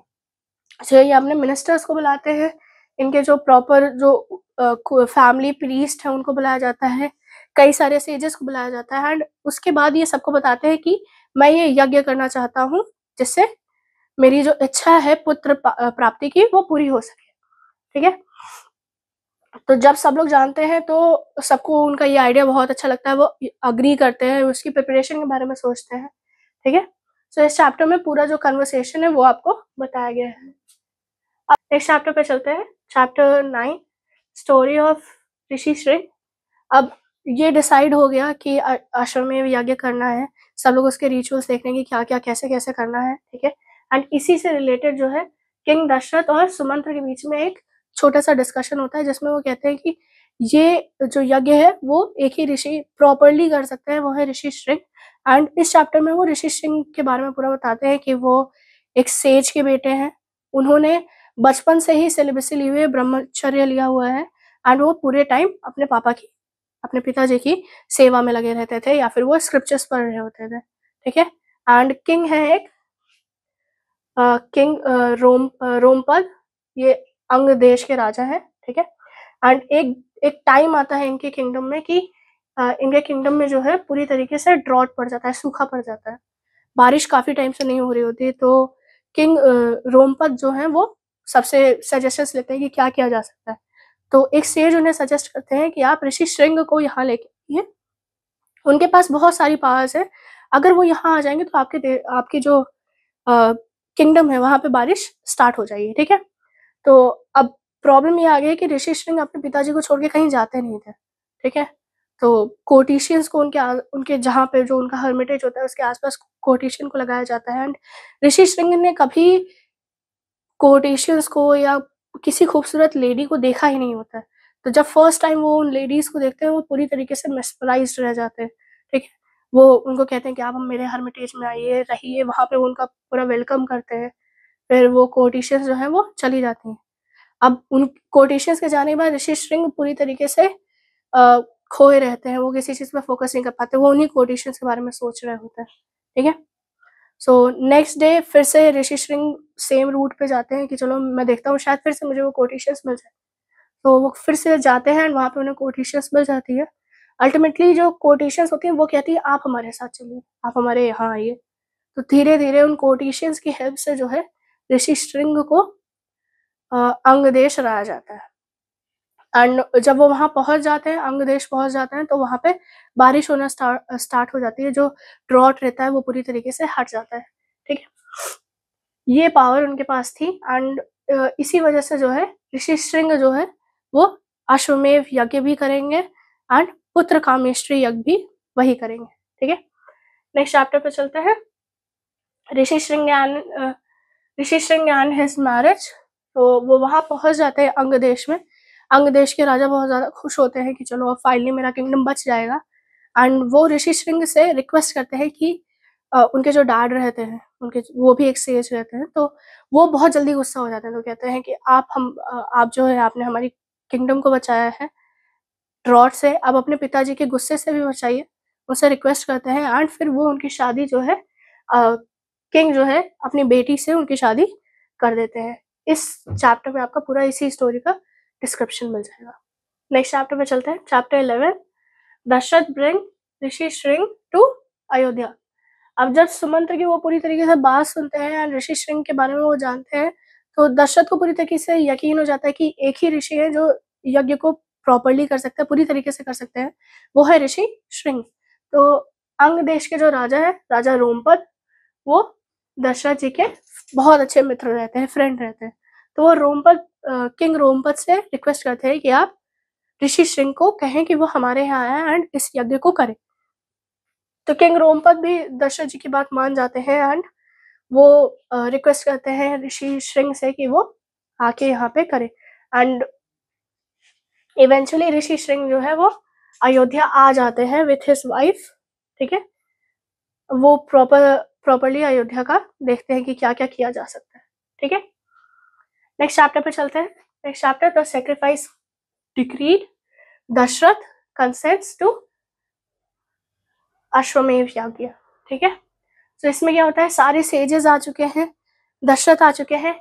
जो प्रीवियस चैप्टर था चैप्टर 8 जिसमें किंग दशरथ ने अपने मिनिस्टर्स को सब कुछ बताया था कि अश्वमेध यज्ञ क्या है एंड उसको कैसे कैसे करना है, क्या क्या पॉइंट्स है, सेम चीज यहाँ पे फिर से हुई है क्योंकि सारे किंग्स इकट्ठा हो गए हैं, ऋषि श्रृंग आ चुके हैं एंड और भी ज्यादा ऋषिज आ चुके हैं जिन्हें यज्ञ परफॉर्म करना है। ठीक है। सो इस चैप्टर में जो है किंग दशरथ ने फिर से पूरा एक्सप्लेन किया है कि क्या क्या करना है, कैसे कैसे करना है। ठीक है। चैप्टर पे चलते हैं। Chapter 13 the sacrifice began the preparation of rituals. तो अब एक पूरा स्प्रिंग बीत चुका है, मतलब जो डिसीजन हुआ था कि अश्वमेध यज्ञ करना है एंड अब 1 साल बीत चुका है उस डिसीजन को, अब जाके अश्वमेध यज्ञ का जो है स्टार्टिंग होना शुरू हुआ है।